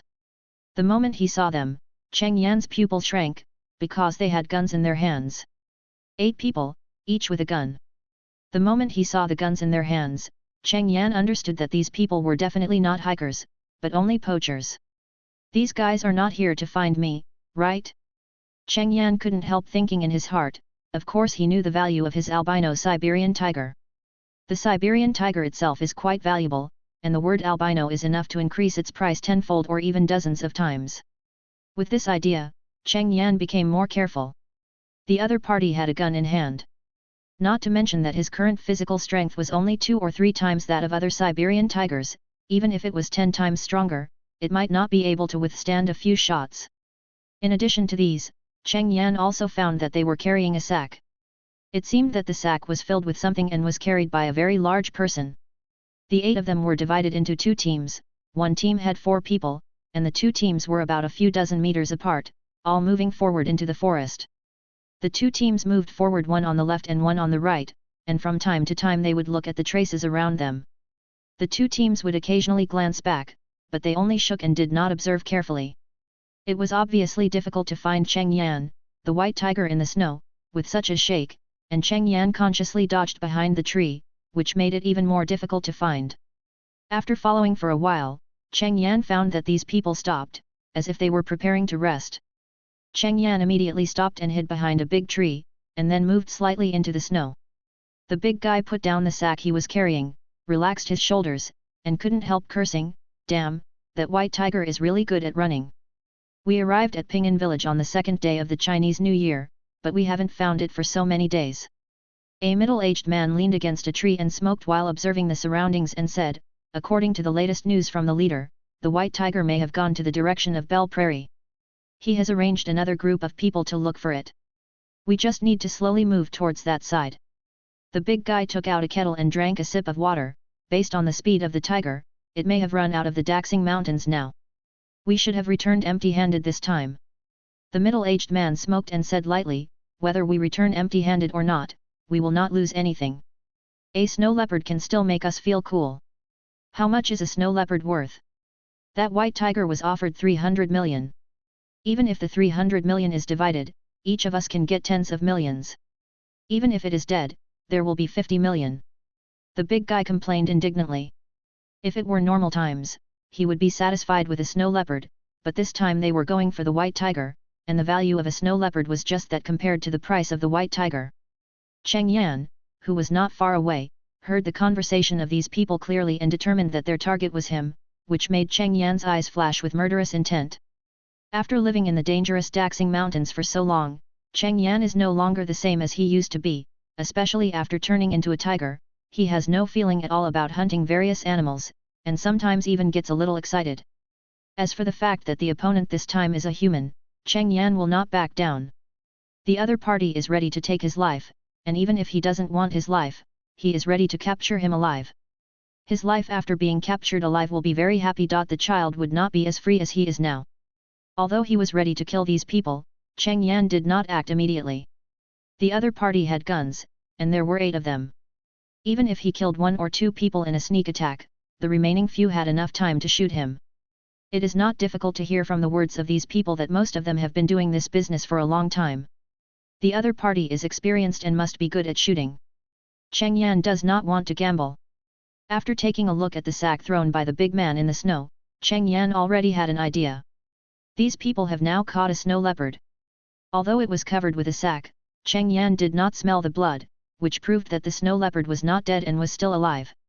But it is true that the value of a dead snow leopard is much lower, and the value of a living one is the greatest. As poachers, they are also for money, and they will definitely not let the snow leopard die easily. Now that a snow leopard has been in trouble, the snow leopard king will definitely not let these people leave the Daxing Mountains easily with their kind. As long as the snow leopard king is told about this, the snow leopard king will naturally take action. In addition to the snow leopard king, this is the Daxing Mountains. Cheng Yan has met many beasts in the Daxing Mountains in the past few months. Relying on the ability of the Mountain King, the language of all things, he has made friends with many animals. Although many animal kings said that they must listen to Cheng Yan when there is a threat to the entire tribe, this time there are only a few poachers, which is definitely not considered a threat, but it is okay for Cheng Yan to ask them to help a little. After the plan was made, Cheng Yan did not act immediately. Now these people are still here, and he will be easily discovered if he moves. After these people leave, he will find a chance to tell other animals. Cheng Yan lay in the snow and waited for half an hour. These people had almost rested, and then got up and set out on the road to find Cheng Yan. After they walked away, Cheng Yan immediately stood up and ran back. If he remembered correctly, there was a relatively high hill 1 or 2 kilometers away from here. When he reached the top of the hill, Cheng Yan took a deep breath and opened his mouth. Roar! A tiger roar that was strengthened 3 times by the system instantly spread throughout the forest. There are some meanings in the tiger roar that only certain animals can understand. Chapter 56. When the tiger roar spread throughout the area, countless animals were alarmed. Some animals could not understand the meaning of the tiger roar and thought that a tiger was around them, so they hid. Generally, the tiger roar can only spread to a few kilometers in an open area, but Cheng Yan's tiger roar is different. Not only did he enhance the range of the tiger roar because of the ability of the language of all things, but he also received 3 tiger roar enhancement rewards from the system. This allows Cheng Yan's tiger roar to spread to a very far range. Even if he roars in the mountains and forests, the sound is blocked by trees and various plants, and it can spread a long distance. How far it can spread depends on whether Cheng Yan uses force when roaring. This time, Cheng Yan obviously roared very hard. He knew that it was a bit difficult to let the Snow Leopard King and the Lynx King hear his voice. If he hadn't strengthened it several times, he would not have roared directly, but would have gone to find them. The Snow Leopard King, who was more than 10 kilometers away from Cheng Yan, understood the meaning of the tiger roar, and so did the Lynx King. After hearing the tiger roar, the Snow Leopard King did not care whether Cheng Yan could hear its answer or not, and also roared in response. When the tiger roar reached the Lynx King, the sound was already very weak, but the Lynx King's sharp ears still heard it at once. After hearing the tiger roar, the Lynx King hesitated for a moment, thought for a while, and finally decided to help. Anyway, according to the meaning of the tiger roar, it basically would not take too much risk. Cheng Yan was not afraid that his voice would be heard by those poachers. This was the Daxing Mountains, which could be said to be his territory. What would happen if they heard it? Could these people move faster than him in the mountains and forests? Tiger roar. Is it the white tiger? The big guy was not afraid when he heard the tiger roar, but excited. He has been poaching for many years and has killed tigers before. He is not afraid at all. He is excited now because if it is a white tiger, then he may get rich. It's possible. It sounds like it came from behind us. Let's go and have a look. The middle-aged man was also a little excited. He thought he had no chance of getting 300 million. He was prepared, so he got a snow leopard to make some money. Who knew there would be a surprise? The other people were also very excited. They didn't care about the formation and turned around and walked back. After Cheng Yan roared, he only stayed on this hill for a while and left here. He was going to find a suitable place. His plan this time was not to fight those poachers head-on. Even if he could call for help, some animals would inevitably suffer casualties when facing several poachers with guns. Even if he killed them in the end, there would be a lot of dead and injured animals. But again, the Daxing Mountains are his territory, and many places are extremely dangerous. Even if he enters, something bad will happen, such as the area full of snakes that he once entered. Cheng Yan's plan this time is to rely on various dangerous venomous snakes to attack. What is the most dangerous thing in the forest? Cheng Yan, the big tiger, can say responsibly that it is not other beasts, tigers, brown bears, leopards, etc. The most dangerous are various poisonous snakes or other poisonous insects or reptiles. The only time Cheng Yan almost flipped over after becoming a tiger was when he was bitten by a venomous snake. If he had not relied on his strong physique and sufficient food to replenish his physical energy, he might have become the feces of an animal. Compared with Cheng Yan, the physique of the poachers is not worth mentioning. The venomous snake that almost made Cheng Yan flip over must be able to be killed by them directly. Even if it is February now, and it is February in the north like the Daxing Mountains, the venomous snakes are still hibernating. But don't forget, Cheng Yan has Yongchun Stone. When Cheng Yan found Yongchun Stone, he found that the temperature there was very high, at least too high compared to the winter in Daxing Mountains. There are even several poisonous king cobras in Yongchun Stone's territory. You should know that in Daxing Mountains, king cobras are not suitable for survival here because it is too cold, but they appear in Yongchun Stone's territory. Even the king cobras live very well there, and they grow so big that Cheng Yan will retreat when he sees them. This proves that even in winter, as long as Yongchun Stone exists, basically suitable snakes will become active within the range. When Cheng Yan checked in at Yongchun Stone, he got a piece of Yongchun Stone, which has been stored in his system space. As long as Cheng Yan finds a suitable place to put Yongchun Stone, he can make the hibernating snakes active. Cheng Yan's tiger roar was mainly for the Snow Leopard King and the Lynx King to help, and basically no other animals were called. Although the reindeer is very large and can knock people away in an instant if it launches a collision, the other party has a gun and may be knocked down during the sprint, which is basically useless. Only the Snow Leopard King is comparable to the Siberian tiger. In terms of speed, the Snow Leopard King can be said to be the top existence. In addition to the advantages of cats lurking and small movement range, Cheng Yan asked the Snow Leopard King to keep an eye on the poachers. Let the Lynx King catch snakes. Dealing with snakes is a specialty for lynxes. Lynxes often catch venomous snakes and eat them as spicy strips. Their attack speed is very amazing, and with strong resistance to venom, they can easily catch venomous snakes. However, since the king cobra is not suitable for survival in the Daxing Mountains, Cheng Yan does not know what kind of venomous snake the Lynx King will find. However, Cheng Yan's roar has already made the Lynx King try to find the most venomous and powerful snake. Cheng Yan ran in the mountains and forests to find a suitable place. If you want the venomous snake to attack, it must be a place with dense trees and bushes. These places are most suitable for venomous snakes to hide. Cheng Yan searched for a long time before he found a place with dense trees and many bushes. Even if there is snow, it will not affect these. After finding a suitable location, Cheng Yan directly released the Yongchun Stone from the system space. Not long after the Yongchun Stone was released, Cheng Yan felt that the temperature around him began to rise.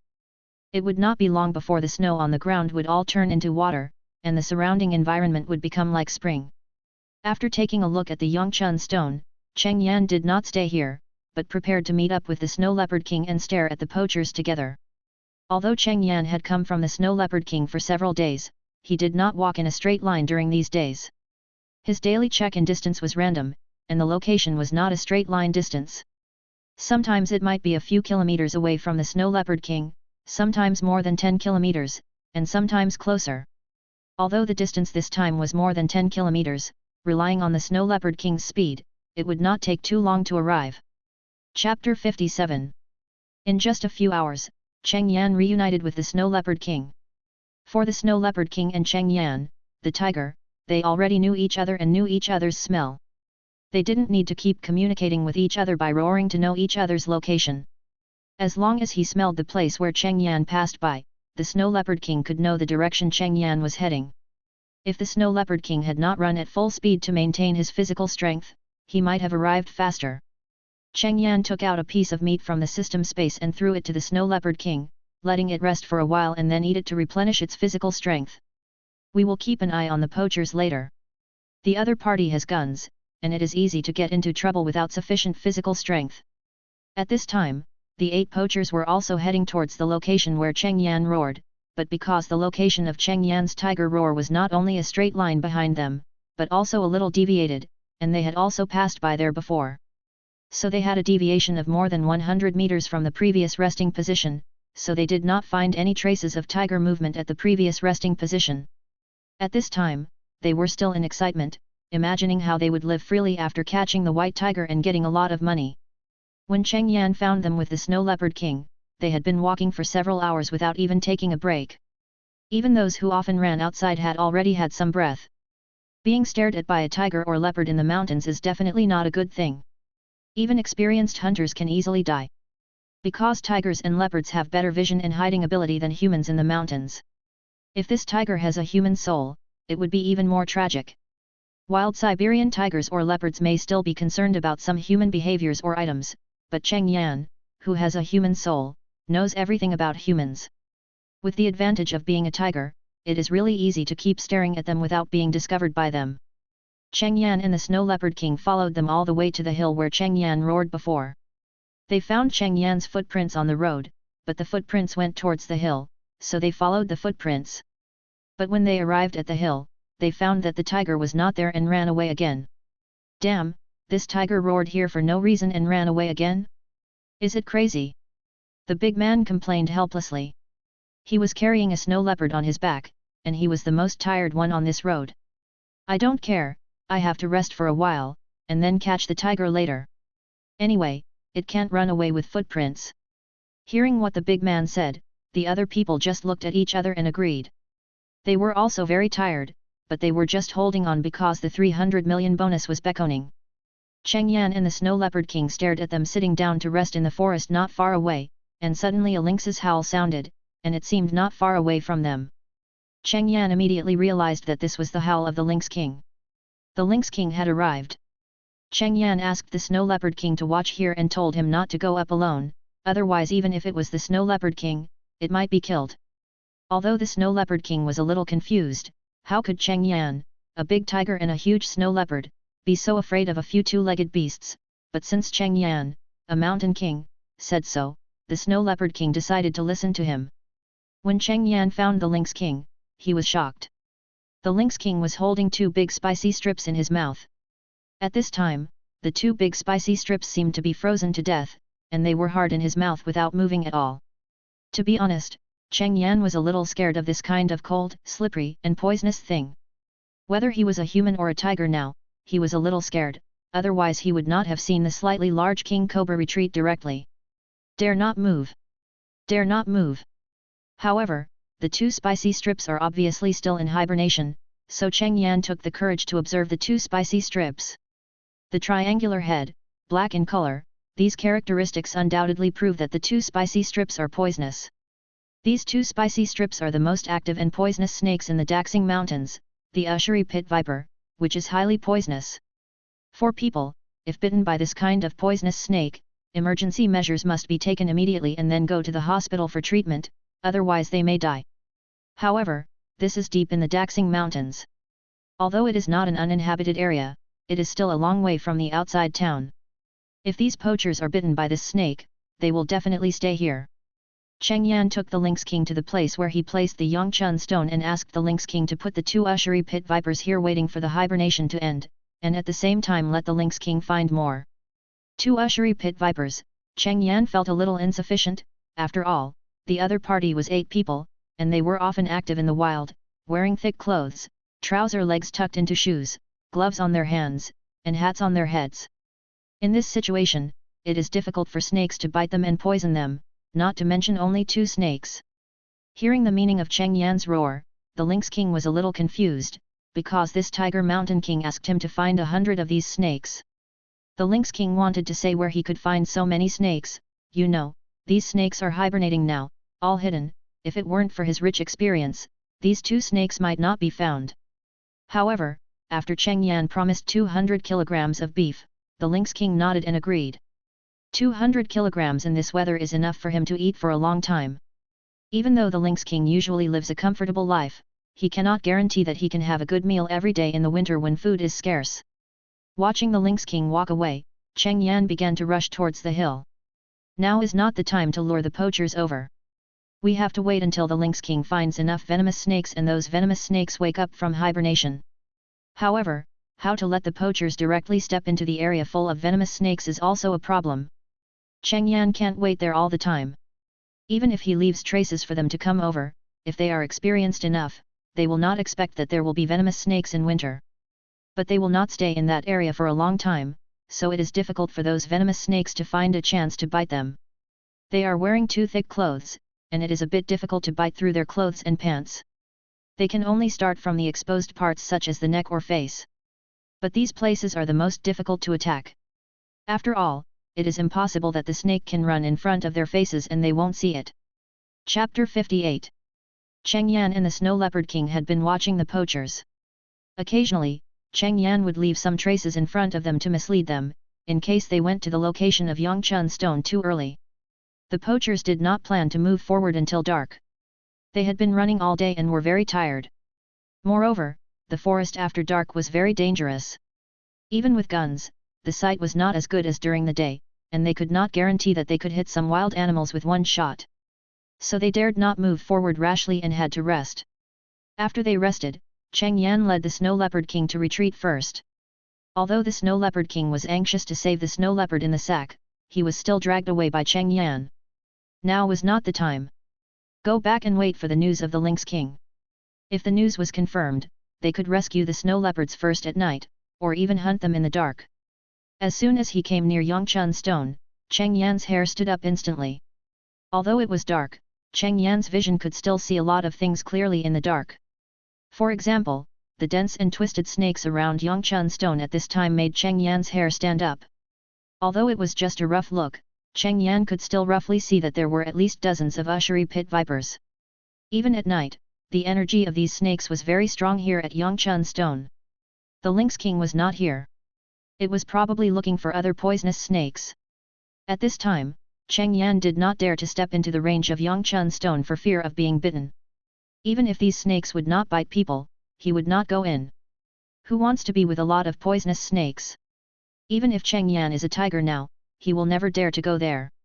After waiting for a while, the Lynx King came over with another ushery pit viper in his mouth and threw it into the range of Yongchun stone.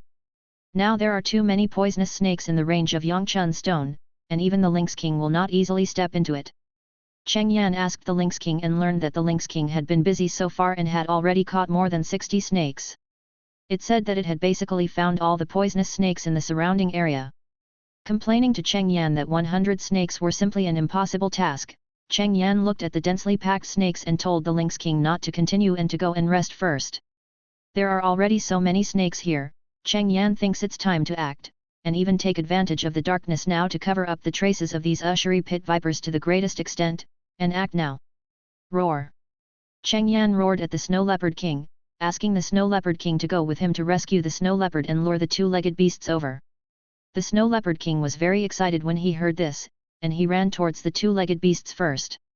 He had wanted to save his kind for a long time.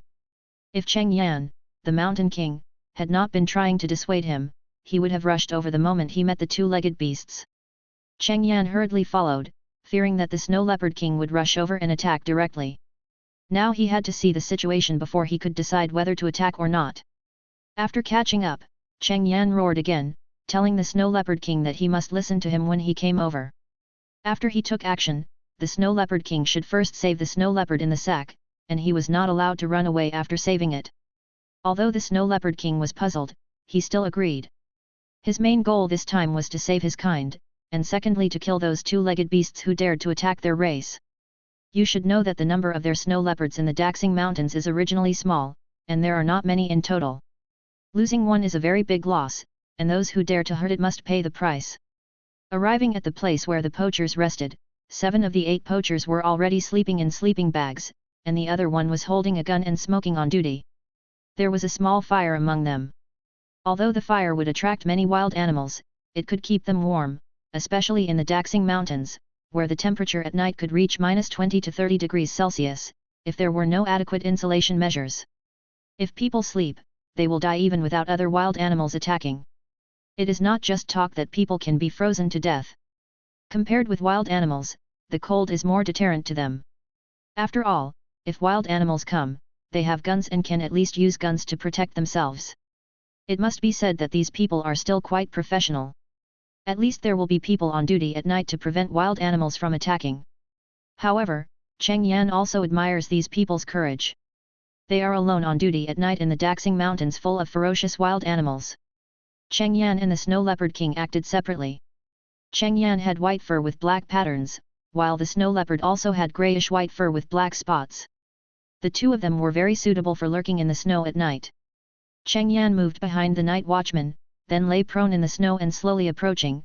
The snow leopard on the other side was also slowly approaching the location of the sack. The sack had been opened at this time, revealing the leopard's head inside. At this time, the snow leopard was still in a coma, probably injected with anesthetics, and it was unknown how much dose it was, otherwise it would not be in a coma until now. At this time, the man on guard had finished smoking a cigarette and started to light the second cigarette. At the moment when the lighter sounded, Cheng Yan rushed up like a tiger, and the more than 10 meters in the middle were swept away in an instant. Even if the night watchman who was lighting the fire reacted quickly and threw down the lighter and picked up the gun when he heard a little movement, he was still hit by Cheng Yan's tiger palm before he turned around. The power of tigers is very strong, especially the Siberian tiger. The maximum power of an ordinary Siberian tiger can reach more than 1,200 kilograms, more than 1 ton of power, with a full slap.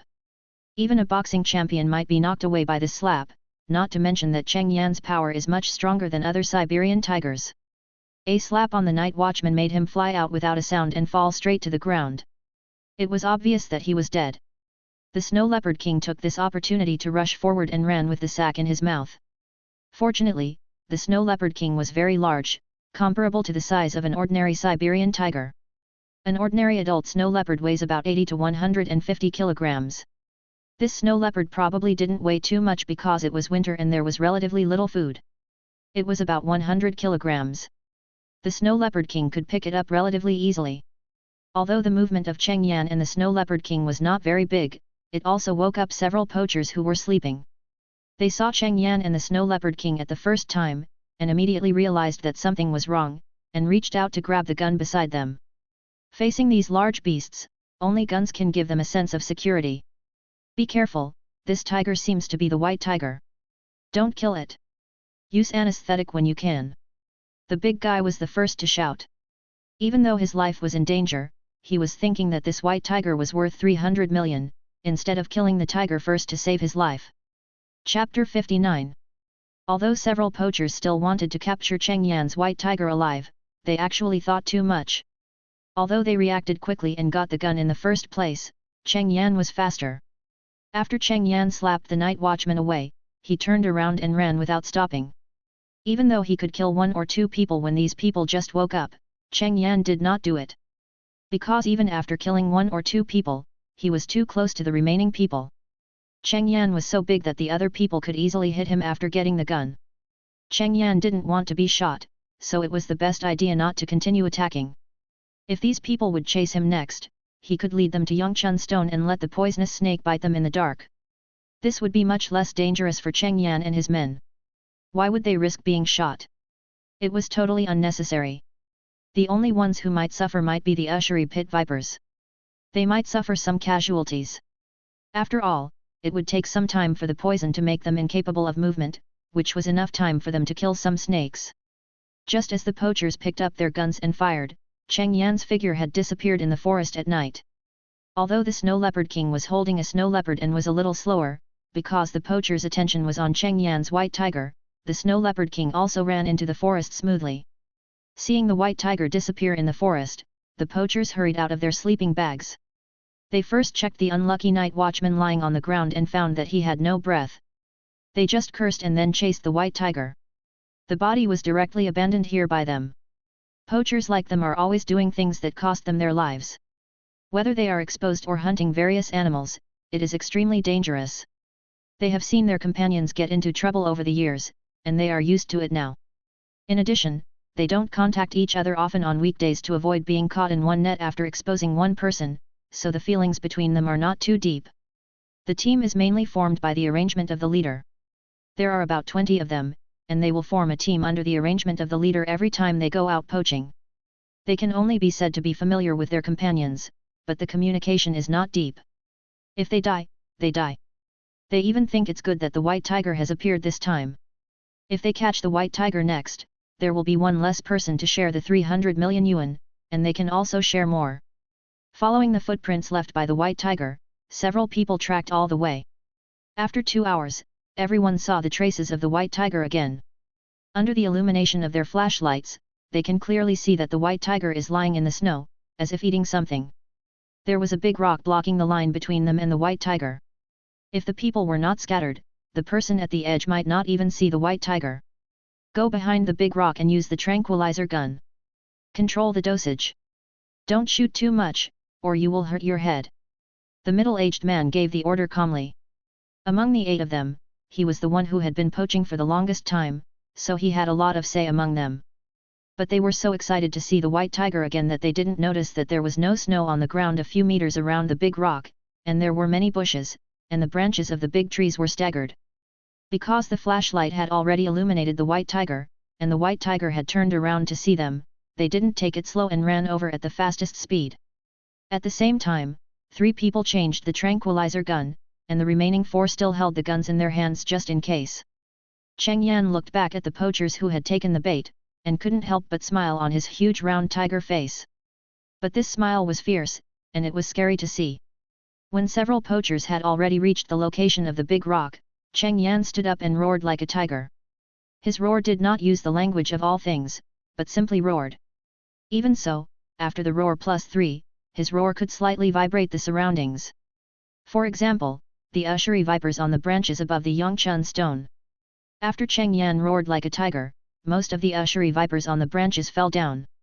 Dozens of half-meter-long venomous snakes fell down, and each of the people below could get 10 or so. Even though they were wearing thick clothes, some parts were still exposed, and these venomous snakes targeted the exposed parts.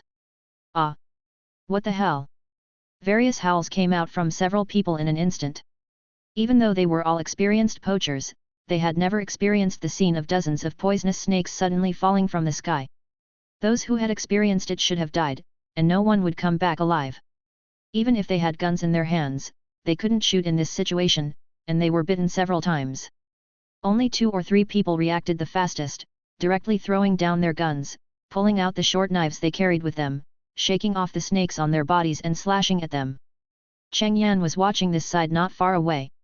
Even though he was still 10 meters away from there, Cheng Yan couldn't help but feel hairy in his heart, let alone these people.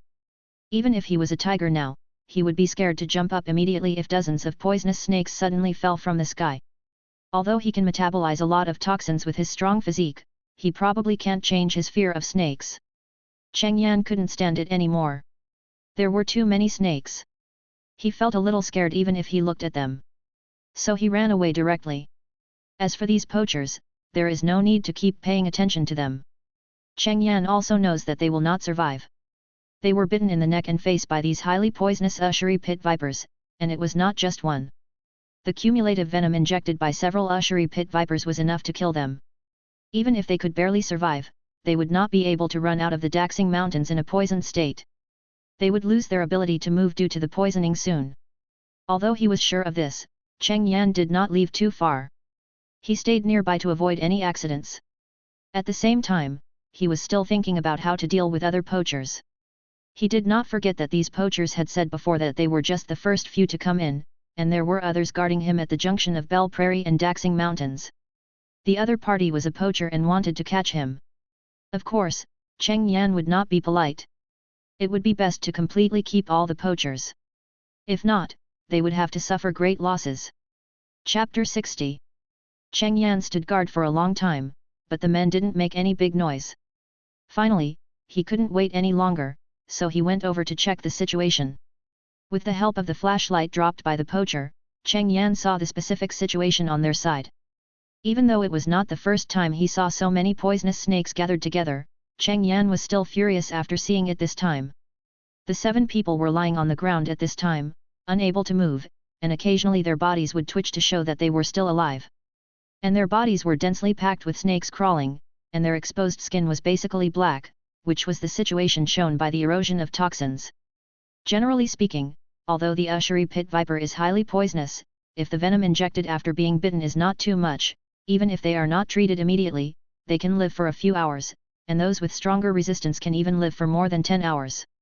These people have been active in the mountains and forests all year round, and their physical fitness is not bad. It stands to reason that they would not be so easily poisoned that they can't walk. But the situation this time is different.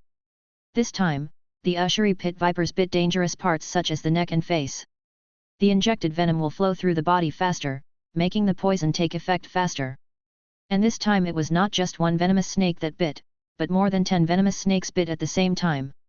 You can imagine how much venom was injected, which made these poachers unable to even move out of the range of Yongchun stone, and they were poisoned and had no strength to resist. After they fell, the venomous snakes climbed onto their bodies, and this was what Cheng Yan saw. Looking at so many twisting Usheri pit vipers, Cheng Yan was a little afraid to step forward. These poachers had been solved. But in order to allow these snakes to move in winter, he took out all the Yongchun stone. Now that the matter is over, of course he wants to take back the Yongchun stone. The effect of Yongchun stone this time is very good. Just relying on its effect of turning the surrounding environment into spring is already like this. Not to mention that Yongchun stone has other more powerful effects. This is an incredible treasure. But there are too many poisonous snakes around Yongchun stone now, and Cheng Yan doesn't want to be bitten by them. After hesitating for a while, Cheng Yan still didn't dare to go over, and finally decided to leave this matter to professionals. He didn't dare to go over to collect Yongchun stone, so he just let all the poisonous snakes around Yongchun stone go away. Cheng Yan turned around to find the Lynx King. At this time, the Lynx King was lying on a big tree to rest. It was originally a nocturnal animal, but Cheng Yan called it over when it was sleeping during the day. Then it was busy all day. Even though it was already night, it was very tired after a busy day. Nocturnal animals couldn't move, and it just wanted to sleep. After hearing Cheng Yan's intention, the Lynx King just turned over and didn't want to pay attention. It was tired, and there were so many poisonous snakes together. Even if it was a top hunter of snakes, it would not easily go over to provoke them. After all, no matter how fast it attacks, it can only deal with 1 or 2 snakes. If there are more snakes, it can't avoid the attack of poisonous snakes. The Lynx King, who had just turned over, was now mostly on the branch, with one leg hanging in the air. Just as he was about to continue sleeping, the Lynx King's nose suddenly moved. The smell of food attracted it, and it opened its eyes and looked down again. I saw that the white tiger below got a piece of meat from somewhere and put it next to it. The meat looked very fresh. Roar! This piece of meat is your reward. After you clean up those snakes, I will add another piece. The Lynx King, who was tired and hungry after a busy day, came down from the tree directly after smelling the meat. He didn't care that the big tiger was next to him and started eating directly. Cheng Yan didn't continue to speak. He had been a tiger for a long time, and he had met many cats in the wild. He naturally knew the habits of these cats. Sometimes it sees you, but it will pretend not to see you. If you roar, it actually hears you, but sometimes it will be selectively deaf and only listen to what it wants to hear. The Lynx King must have heard what he said, but it doesn't want to do it now, so it ignored it. But after it is full, it may go to do it. If it doesn't do it, it means it doesn't want to do it now, and it will go when it wants to. After the lynx was full, there was still a lot of meat left, but the lynx king didn't pay attention to it. He shook his tail and walked towards Yangchun stone. Cheng Yan immediately followed. It seemed that the lynx king had agreed to him. After arriving at Yangchun stone, I saw the lynx king standing on the edge of the poisonous snakes and touched it little by little. The lynx king chose a place where there were relatively few poisonous snakes. There were only a few poisonous snakes in this small area. The snakes are here. These venomous snakes probably knew that danger was coming, and they all raised their heads and stared at the lynx king. The lynx king stretched out his claws and poked the one closest to him. The venomous snake immediately attacked the lynx king, but in a moment, the venomous snake bit the lynx king. However, the speed of the venomous snake was a little slow for the lynx king, and it was easily dodged, and it also slapped the venomous snake's head to the ground with a backhand, and then hooked the venomous snake with its claws and threw it far away, directly throwing it out of the range of Yangchun stone and hitting it in the snow pile. The lynx king did the same with the next few venomous snakes, and threw them all into the snow pile in a few strokes. The night temperature in the forests of Daxing Mountains in winter is too low.